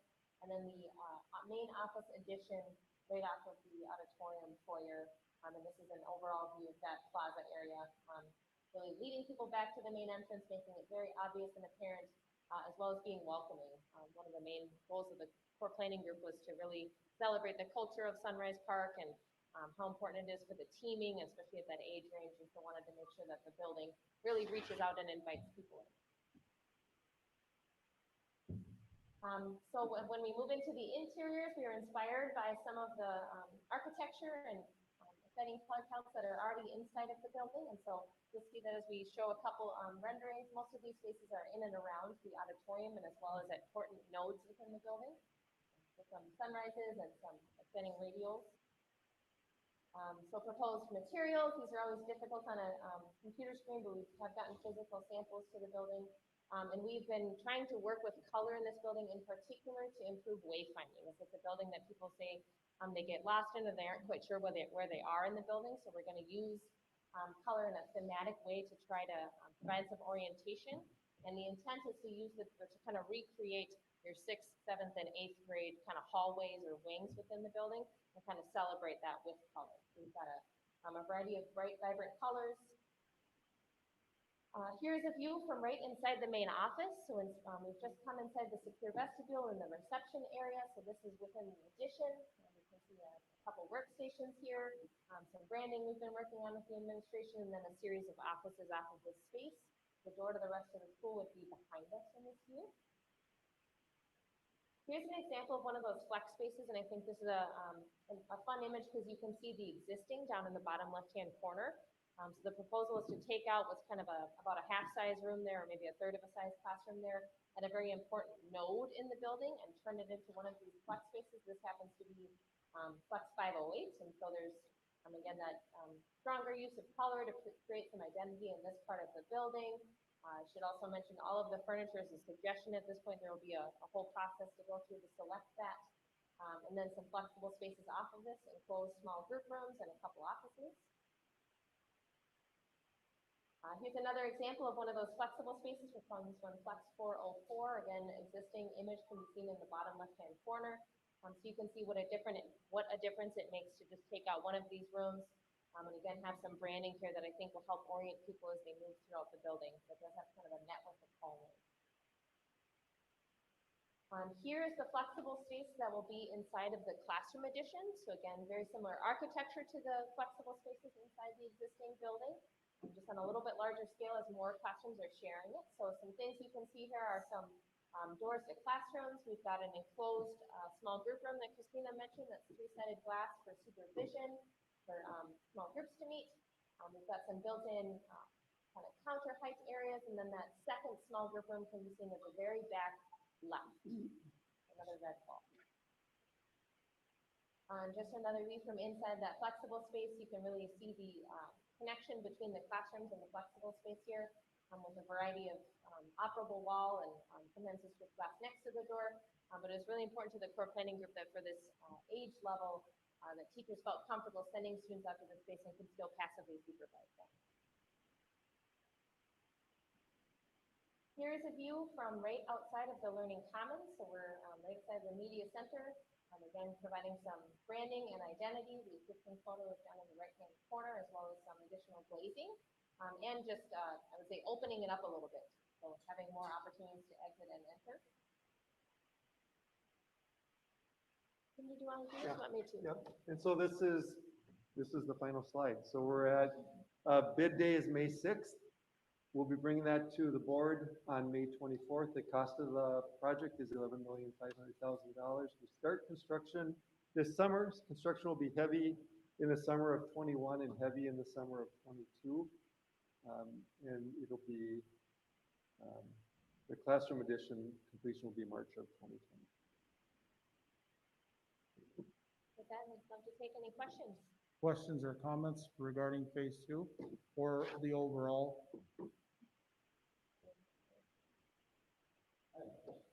Dr. Arcan. When this gets all done, have you thought about, are we keeping this as Sunrise Middle School, or are we gonna rename this? Good question. I'm just saying, and you're gonna know where I'm coming from. Mariner Middle School really flows. Some of us who may have done that. Just gonna say that. We'll have a process, so, Sunrise Park is named after a neighborhood, the Sunrise Park neighborhood. So we'll go through a process and use the policy that the board passed this past year to go through that naming process. But thanks for that. I suspect you might submit that idea. I might have to say. Other questions or comments? Ms. Elson. I just want to say this is an incredible amount of work, and thank you to everybody that's been involved at every step along the way. These renderings are just beautiful, and it's really, really exciting. So, thank you. Others? I just have a couple things. Mr. Wald, and I understand that projections are projections, and understanding that things move and shift and turn. But I'd like to see the breakdown of where we are for construction budget projections, LTFM, and then also I'd like to see the projections of the houses that we had purchased, of the costs associated with the purchase of all the houses that we did. Sorry, my glasses are fogging up because of the mask. And then also just to kind of bring to light and just something that I was thinking about, with the high school rendering up there, seeing all the turf fields, one of the concerns for me is that 25, 30 years, we're going to have to replace those fields like we will it's currently at South Campus. And in the future, if we can avoid having to replace each of them the same year, it would probably be good for the district on the long term. So just kind of thinking along those lines as we're incorporating the installation of those fields and the materials that are being used, right? It would help the future board, because I don't know that I'll be here in 30 years, but I just want to make sure that we're thinking along those lines for the future of the district. Yeah, our fields will be a process we do best value in. As with our elementary project, we choose some of our more complicated work scopes to use best value bidding in. We'll do the same with the high school project, and same with the fields. And part of it is we want to make sure we get good durability on the fields, because every product, each vendor creates a different product, and it's not apples to apples. So we'll be able to score. One of the things we'll look at is durability of the product. I appreciate that, and I just appreciate if we could find a way to where, maybe as we install the fields, and I understand how that bidding process works, and I understand how that process works, but if we could find a way to maybe install some of them one year, some of them the next year, so that we're just being progressive as we move. So in the future, a future board doesn't have to go, we have to replace 5 fields in 1 year. That would just be a benefit. So I would just ask us to think along those lines as we're building. Because my grandchildren might be coming to the school, and I want to make sure that they're covered, right? Other questions or comments? We really appreciate all your work on this thing, and appreciate all the information. I know there's a lot, and there's a lot of good work going on, so we really appreciate that. Thank you all very much. Thanks for having us. Have a good rest of your meeting. With that, we will move into our next discussion item, which is B2, which is the curriculum and instruction update. Dr. Gillespie or Ms. Babish, is this you? Yes.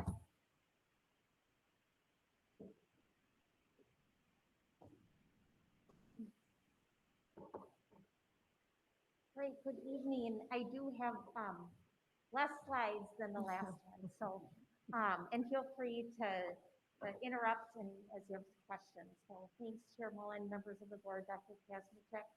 I'm here to give a curriculum review process update. And this update is part of our policy 606 and policy 616 that is really about our feedback loop that we have with parents, with staff, with the board, as we go through the curriculum review cycle, and then also with the selection of instructional materials and texts. Right, go ahead, thank you. So we have an 8-year process for our curriculum review. And because of the pandemic, we are being a little bit flexible with this, but this is our process that we go through. And with MDE really revamping our standards, we are going to be full force with many of the different curricular areas throughout the coming years. And so this is very timely. And as we think about implementation K-12, really, we feel that this gives ample time for our teachers to be able to really look at the research and look at best practice and be able to have a continuous improvement cycle with both their curriculum and their instruction. So I'll go through each step of the process. You can go ahead and go to the next slide. And so I just put kind of our essential question as we think about the process. So step 1 is that self-study. And as we think about what is our vision for teaching and learning in the different curricular areas. And so as we think about our vision, we think about our strategic plan, we think about our equity commitment, we think about how we're emphasizing and wanting to emphasize student agency and student voice.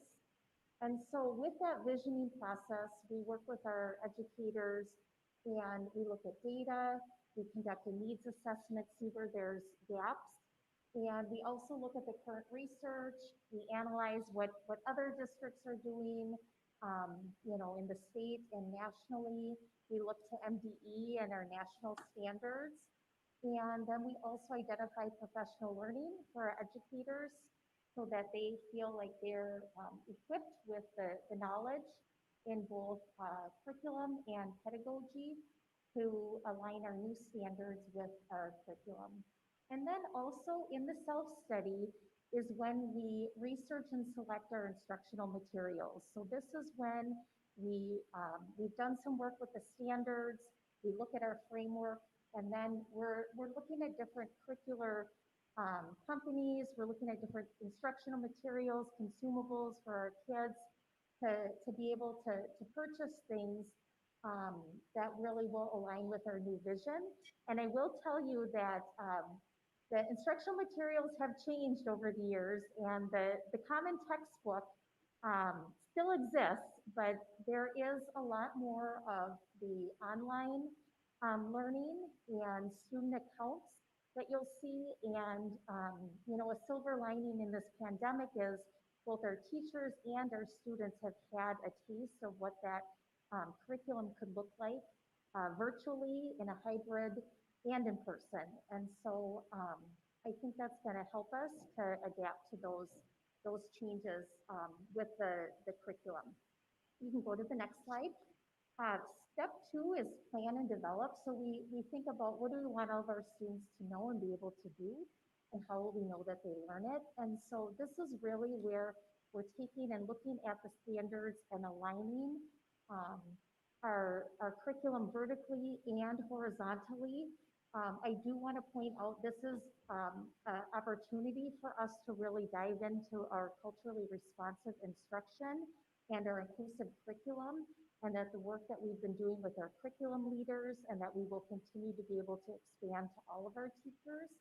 And so this is a great time to be able to really look at our racial equity work, our anti-racism work in the light of curriculum and instruction, and how that looks in the classroom, right? So it's not only about that mindset, but that skill set and how we're creating that inclusive environment for all of our students. And then finally in this stage, and throughout all the stages, is feedback from our stakeholders. And this is particular to our World's Best Workforce goals but also really wanting to expand that feedback loop with parents, with teachers, with administrators, and to be able to have quarterly meetings with our newly named District Systems Accountability Committee. And so this is really going to be an opportunity for us to highlight our particular areas that we're going through this process with, to be able to get feedback from those stakeholders as well. Next slide. Implementation, as we think about how do we support our educators with the fidelity of implementation to ensure student learning. This is where working with our CITs, working with our grade level teams, really looking at the systems we have in place to build our capacity to be able to implement the new standards and also to implement the new curricular materials. And so you'll see that there's evaluation on there, looking at data, also the professional learning, and also that work of alignment of our curriculum maps, our scope and sequence, and then again, that communication and that feedback from our stakeholders. Next slide.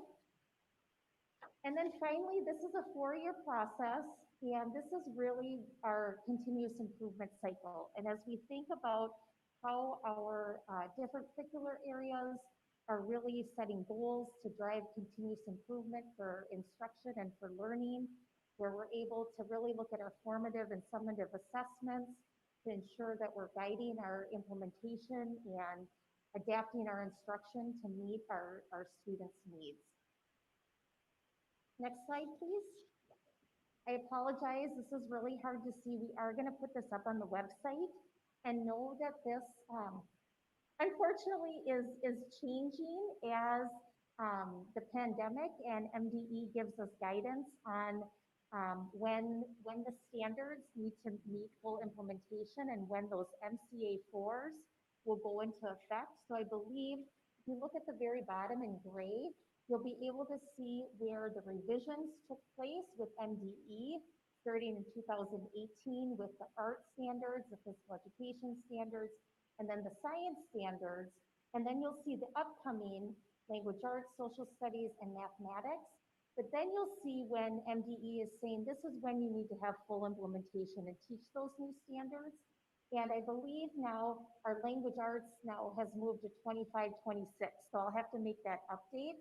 But you'll see here that this is a comprehensive look at all of the different curricular areas, K-12. Know that we will scaffold from elementary, middle, and high school just because of budgetary reasons, right? To be able to spread those curricular materials and the selection and purchase of those over 3 years. And then also just the capacity to move this work forward, K-12 with all of our educators, is really kind of we do multiple phase process with the different grade levels. So know that that is something that'll be on our website, and feel free if you have specific questions for me on this. I know it's kind of hard to read from here. So part of this curriculum review cycle, we have assumptions, and this is things that I've taken to our curriculum leaders, to our principals, teaching and learning team, to really say what are our guiding principles or things that we are assuming when we are looking at our curriculum review process and cycle. And so one of the things that I do want to point out, well, they're all important up there. I underline those. Obviously, the culturally responsive instruction and inclusive curriculum, know that we're already doing that work with our curriculum leaders. And so that'll continue, but this is going to give us a way to really be able to embed the content into what that looks like in the classroom. So for example, for science, and I'm going to give you just a little quick overview of where we are at with science.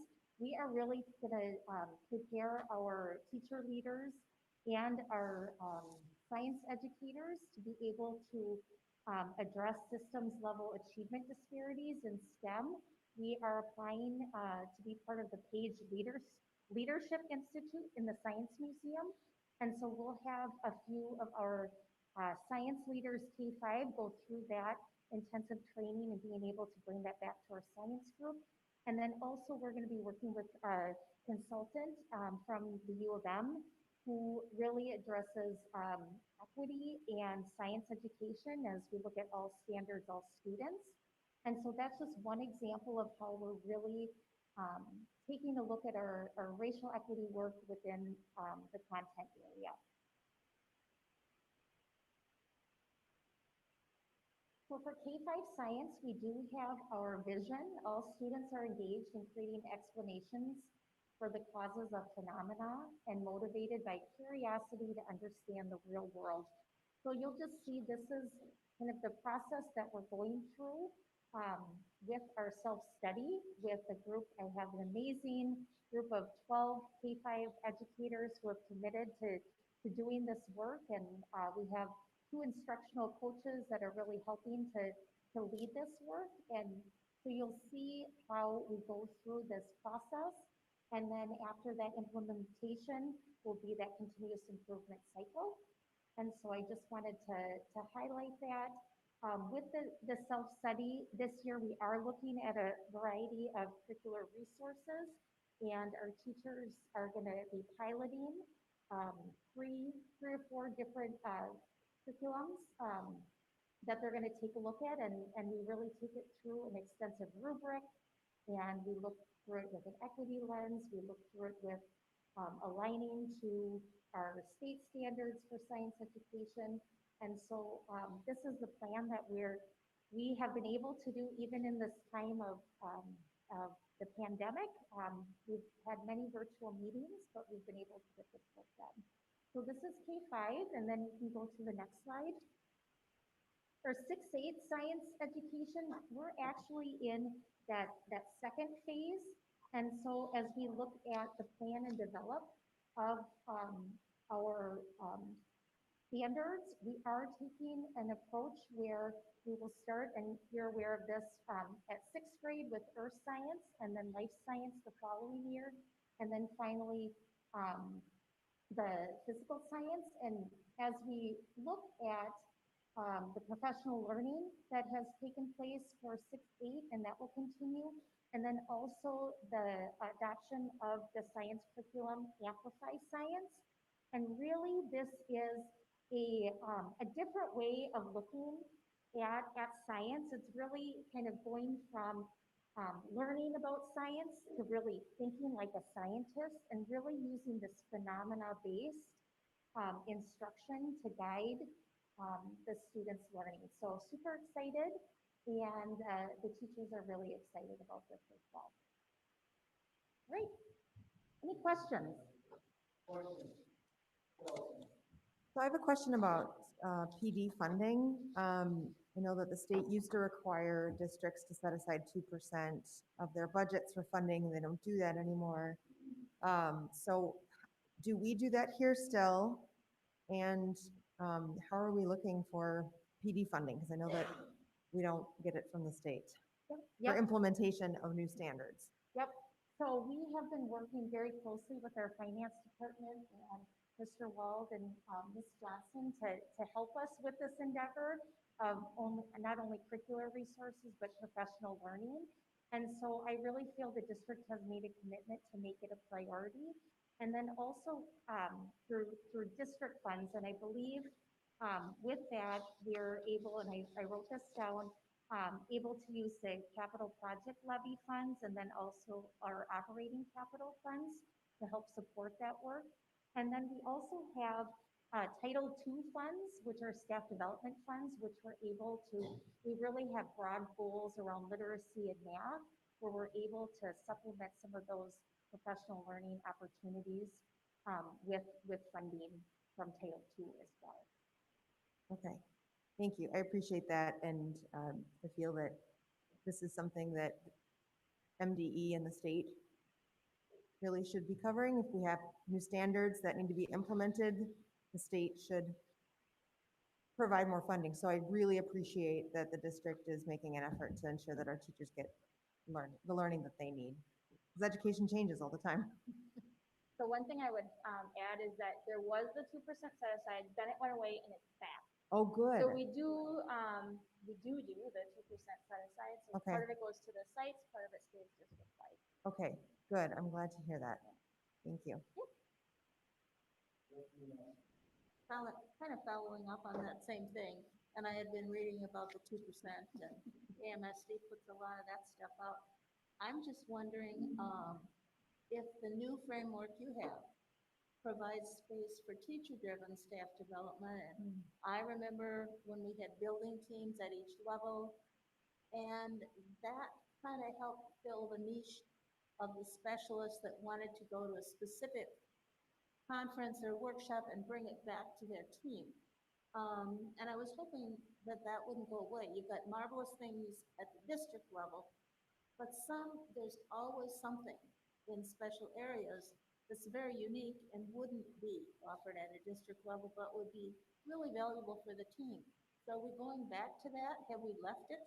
We have not left it, Dr. Newmaster, and that is part of what, with the 2% that we do have it going out to the buildings, just like when we were at North Campus. Right. And so that will continue, especially for those, teachers that have a drive or an interest that may not be specifically around that, the curriculum review process. We have that opportunity, and that does align also with the strategic plan too, of really having our teachers be able to be agents of their own learning as well. And to that point, we were able to increase the building allocations this year as well. So they were able to see an increase in their budget for PD, so that would be additional opportunities like Good. that. So you've still got a team at each building. Yep.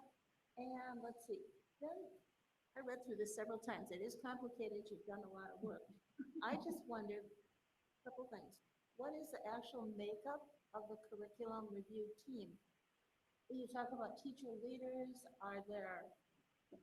It's not just district, it's a mix of people, I would assume. So I'm wondering what the makeup is, how stakeholders are defined. And you talk about collecting feedback from stakeholders. And I would hope we're also getting stakeholder input. If we're trying to be inclusive and culturally sensitive, we used to have parents looking at materials and kids looking at materials. Yep. Thank you I meant to bring that up in this. For our Systems Accountability Committee, which is going to be broader than our World's Best Workforce Committee, I'm in the process right now working with the principals to identify a parent from each building, K-12 and early childhood, and then our curriculum leader one curriculum leader from each building, and our principals. We want to have a few students on this committee as well, and then we'll have some district administrators as well. So yes, all of the above, we're really trying to expand that feedback, and I really see those meetings as not just being, well, here, a presentation and here's the information, but more interactive, so that we can get that input that we're looking for, as we sit at a table and kind of define problems and look at them and gather feedback, kind of,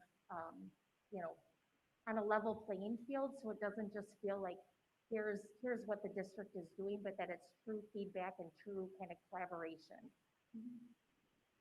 Well, that's good, and I do believe as we look at materials, you've got to really get a broad group looking at them.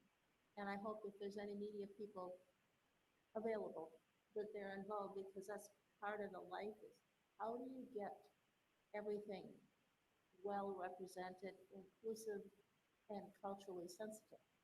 So good. So our stakeholders sound like they're broadly defined. Yes, they are. Thank you. Yep. Is that all you had, Dr. Nemesser? Good, I'm All right. looking at it. Dr. Arcan? Yeah, I just had a couple of questions. I was just curious. In looking at your planning and development, what do you address the other two quota questions? Also learning about what do you do if they haven't learned it, or what do you do if they already know it? Yes, Dr. Arcan, that I believe is with our CIT work that we do, and so really down to that grade level or that content area, That's kind of when we go through that PLC process. And I thought about that as I was thinking of those essential questions. I could absolutely embed those into that process as well, so we have that full picture. I think that's a great idea.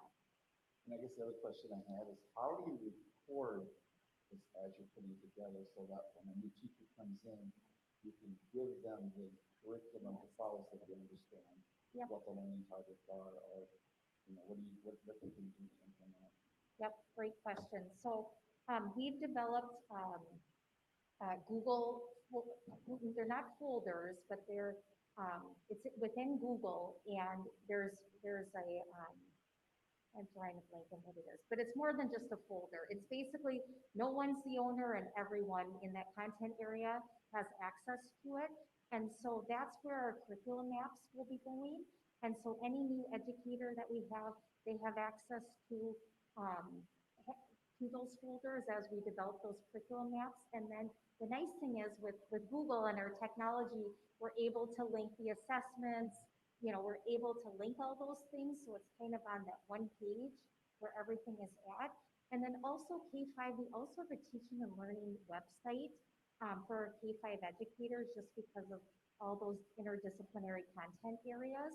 So we utilize both of those as part of that record keeping and for new educators as well. Great question. Thank you, Dr. Arcan. Mr. Chapman.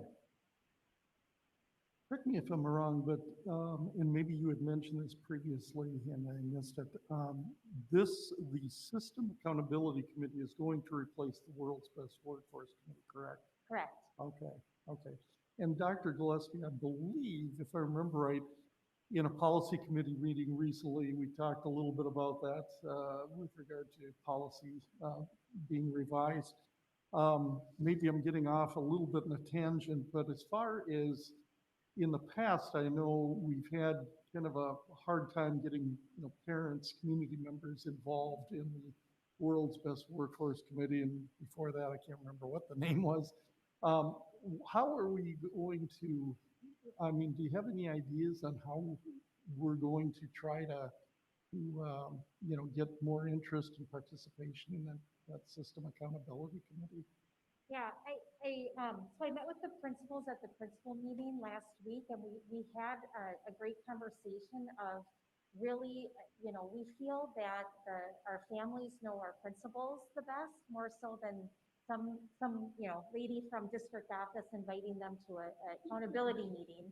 And so working with our principals to identify parents and families that they have relationships within their school.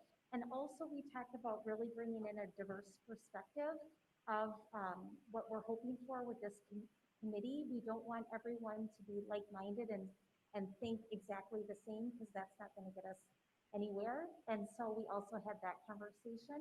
So we're hopeful that through the invitation, through the principals, we'll have a better, we'll have more families that want to be on this committee. And I failed to say that also there's going to be board members on that committee as well. So you're going to be tapping into Dr. Davis and the liaisons and so forth, and Yes. trying to Yep, they will funnel also in be part of more, that. Yes. more people of color as well. Cool. The membership was actually part of that policy, and so we would have our liaisons and some of our district members, Dr. Davis, engagement. And really the scope of this committee is broader than simply focusing on World's Best Workforce. So we also think it will allow us to get more input on many different aspects of our system. And so I think helping people understand that purpose and really outline why we need them and what we're going for in terms of moving our system forward. People, so far I've heard from people, I think they're excited about that. Great. Thank you. Thank you. Dr. Newmaster? One more that I was thinking of as I read through the assumptions, where you talked about our highest assumption is a culturally responsive instruction and an inclusive curriculum being the highest priority. And I read that over more than once, and I thought, okay, what kind of measures are we going to have? Because we've had grand aspirations, but what kind of measures are we gonna have that shows us we're at least on the path to achieving this? That's a great question. I think right now we're using research from many different scholars around culturally responsive instruction. Zaretta Hammond, culturally responsive teaching in the brain. So not only looking at responsiveness, but also the science of learning. And we're unpacking Gloria Ladson-Billings and her definition of culturally responsive instruction. And then we're also looking at a rubric for inclusive curriculum. And I also have some work and research from Columbia University. And so using those frameworks and that rubric to really kind of self-assess where we at and how can we improve, I think is our first step when we look at evaluation to ensure that we're making a difference and making some of those changes.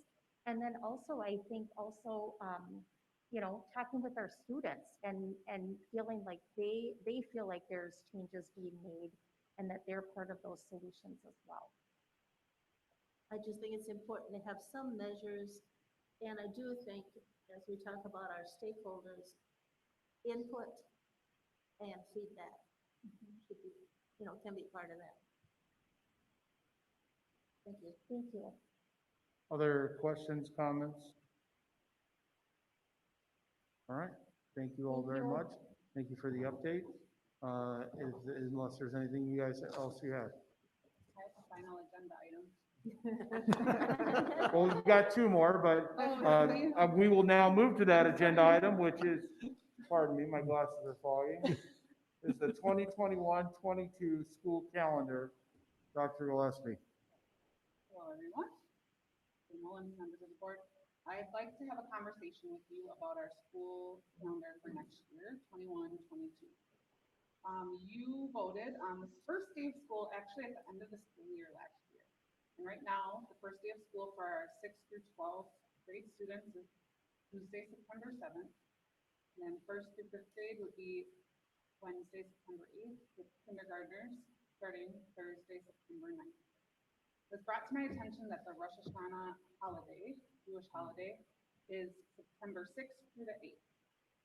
It falls every year in September, but I want to be, like every 10 to 15 years, it could fall on the first day of school. And so districts around the state have had this conversation with the board on whether they should move their first day of school to a later date so that students don't miss the first day of school. And so I wanted to bring it to you to have a conversation on what you guys think we should do. And I did some research, but what that would essentially mean is that our school year would be shortened by a day. I looked with our any sort of parameters that we have around the number of work days, professional development, contractual. There really isn't a lot of wiggle room in that calendar. If we could shorten winter break a little bit, it just doesn't have wiggle room to kind of flip a day out for that day. And so communities have decided to do different things. And so reasoning for changing it, people think, okay, the first day of school is a really big deal, especially next year after a pandemic. We don't want families to have to choose between celebrating a religious holiday that's really important to them and sending their students to the first day of school. Pushback, I wouldn't say that's what it is, but it's people wanting to say, okay, if you're being responsive to this religion, how can you also be inclusive in my religion?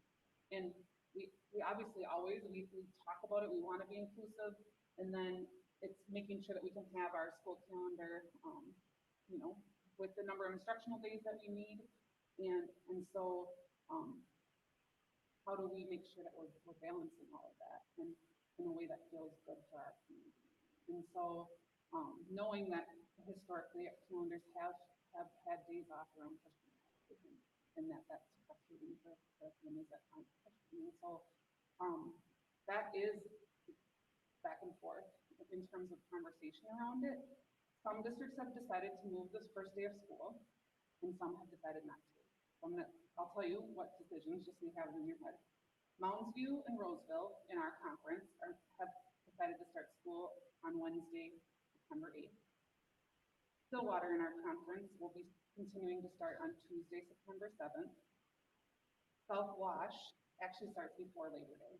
So that would be our conference schools. The schools that are closest to us and we often get compared to in terms of our public and community, Matamidi, Centennial, and Forest Lake are all starting on Tuesday, September 7th. And then just so you know, some other area districts that have decided to move to the 8th, Bloomington did, Eden Prairie, Rosemount, Apple Valley, Egan, and then St. Anthony, New Brighton. But there are others as well. But, you know, many districts have engaged in this conversation. So I brought this conversation to the school board on how you decide. Dr. Newmaster? I'm not going to address that one directly, but what in the past, I remember when we've had staff as well as students who were Jewish, and the various holidays sometimes are in sync and sometimes they're not. But what the decision was in the past was it was always for staff as well as students, a personal day with no consequences. So, I mean, that is one option. I'm not saying that's the one we prefer. Yep, you're correct, and that will continue. So that's what is in place at this point. And it's always a shame to have to miss the first day of school. But the difference right now is it has not fallen on the first day of school. And so our Jewish students and students of other religions have holidays that fall throughout the school year. Right.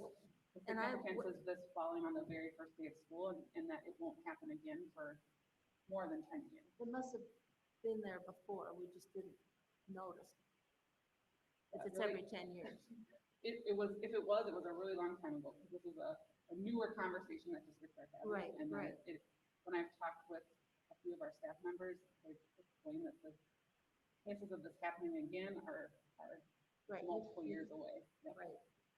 I think it's happened in the past, but my other thought, and this is just a general one about calendar before you get to the nitty gritty of that. I'm thinking right now, our kids that are either doing the half day or the full day fast for Ramadan, and that goes the entire, mid-April to mid-May. Obviously, I'm just thinking if we have a school calendar, somehow we need to let staff, whoever, know, because I used to see the kids in the library, and I would know they were there. But there might be something, if we want to be culturally inclusive and welcoming and make people feel comfortable, think about that ahead of time. And if you know your student, a lot of times you do know who's Muslim, then you just give them a permanent library pass for Ramadan, because it's not fair to go to the cafeteria where everybody's eating. You can't even swallow water. So, and at least at the high school, they're at the full day fast.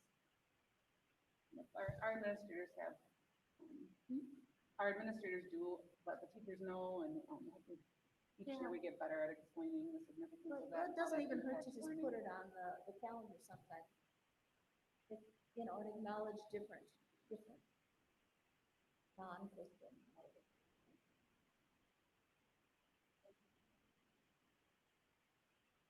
Ms. Ellison? I have no, there's just a lot of things I think we need to be sensitive to. Thank you, Dr. Newmaster. Ms. Ellison? Yeah, I have a couple of thoughts. First of all, I didn't know what Rosh Hashanah was. And so I looked it up, and it's the Jewish New Year. And I also looked up the dates for the last couple of years and the next couple of years. And just as you said, Dr. Gillespie, it has fallen later in September the last few years, and it will the next couple of years. And so that was just for my own education. I wanted to know. The other thought I had is, in general, the district does not have a student day on Good Friday. And it's not because it's Good Friday necessarily, but this year, last year, next year, Good Friday is a non-student day. And as a practicing Catholic, I mean, that helps. But I don't want it to be just that, we happen to have Good Friday off, but we don't make an effort to acknowledge and be inclusive for our non-Christian students. And so I guess my thought is, you said there's not a whole lot of wiggle room for being a day short. Is that right? No, we can be a day short, Oh. but not in terms of maintaining, we would have to be a day short. There's not a way for me to maintain the same number of days in terms of day. But if I could explain a little bit around Good Friday, because we have had conversations around that. Yeah. As a calendar committee. That'd be great. What happens is the conversation becomes about the number of staff that would take those personal days and if we would have enough staff. Okay, And so that is a balance because we do want to, we've done a lot to look at what's best educationally and try, the separation of church and state is complicated and so how we navigate that, but that is really why that conversation continues to be, how do we navigate making sure we have enough staff for that. well, that's really good information, but, I just think that if we have an opportunity to be responsive for our students who are Jewish and families who are Jewish, I don't see why we wouldn't be responsive to that. It's an important holiday in the Jewish faith, and every year we have Christmas off. So I think that if we are going to actually move forward and be a district that is inclusive of all of our families, this is something that we should seriously consider doing. All right, thank you. Ms. Beloit? Is it more of a problem to have school on those days or just that it would be the first day of school? That's the first day of school. So the real problem is it's just the first day. So is it can we start earlier? Or I think we're mandated by the state that we have to start at a certain time. If you want to start earlier, it's my understanding. well, we have districts that start early. Yeah, I think they go get what's later. Yeah. There's only a few reasons you can start before Labor Day and you have to, I don't know when, but construction is one of them and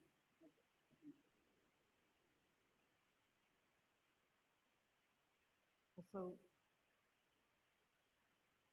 for the week of the 1st, the 2nd, the 3rd, that's not even a possibility.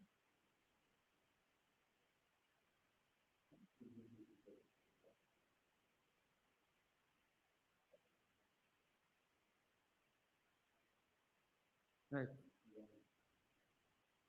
So what we're talking about is moving it potentially just to the 7th, so it's not the first day.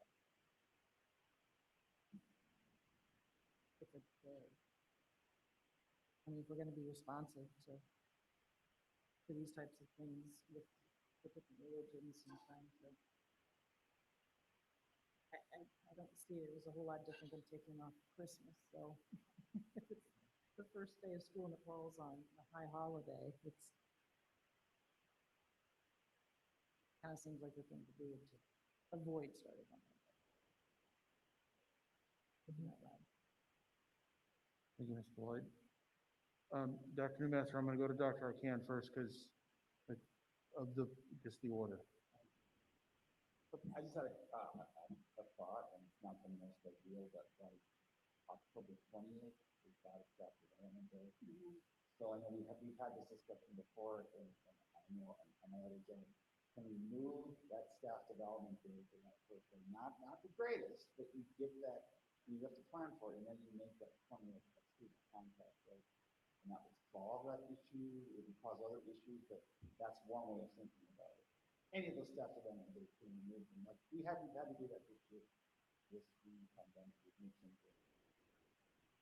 again, it's hard because we have so few staff development days that then we, everything's front loaded in terms of moving us forward and supporting a lot of the work and the educators in terms of meeting the needs of our students, but yeah. But it solves that problem, then we don't have to have the students say that we don't miss that. If that's what it really is. Thank you, Dr. Arcan. Dr. Newmaster? Well, I'm just being the devil's advocate again. I'm thinking of important holidays for many of our Asian students. Lunar New Year. I mean, whether you look at Hmong New Year, that they've often rearranged to fall over Thanksgiving because it's a break. Or if you do Lunar New Year for your Korean and Chinese, that's a movable one, just like Easter is movable because it's a lunar date. And it could be any one of those, but that's a huge 3-day event with your ancestors and your family and travel. So people sometimes just miss school. And I know the first day is precious. I don't know, but I do know there's a whole raft of things that open up that also represent the kids and their families. Thank you, Dr. Newmaster. Mr. Chapman? If it wasn't for the first day of school, my position would probably be a little different, but given the fact that it is the first day of school, I think I'm in agreement with what Ms. Ellison said. I think we need to honor that as a district, regardless of what religion it is. Just the fact that kids would have to make a choice of either staying home or, coming to school. And I think that's a big deal, especially again, after this pandemic, for people to be able to be and participate on the first day of school. Just my opinion. Thank you, Mr. Chapman. Other questions or comments? So next steps, I'm assuming that you'll figure out a solution, amend the calendar or not amend the calendar and bring it to the school board meeting so we can take action on it? Is that would be the plan? Yeah, that sounds like we have a direction, so we'll bring that forward at the next board meeting for action. Okay. Thank you very much. Thank you. We'll now move into our last agenda item, which is labor negotiations. So this portion of the meeting may be closed to consider strategy for labor negotiations, including negotiation strategy and developments and discussion and review of labor negotiation proposals conducted pursuant to Minnesota Statute 179A 01 to 179A 25. So with that, I would ask, I know that there are some that need to stay. I would ask that if you guys don't mind, we'll just do it right here so that we can stay social distance and would excuse the staff that needs to be excused and move into a closed session for labor negotiations. So do we need to adjourn to do so? Yeah, we do. So we would need to make a motion to adjourn to go into closed session. There's been a motion by Mr. Chapman. Is there a second? There's been a second by Dr. Newmaster. All those in favor of adjourning into closed session, please say aye. Aye. Opposed, same sign. We are adjourned to go into closed session.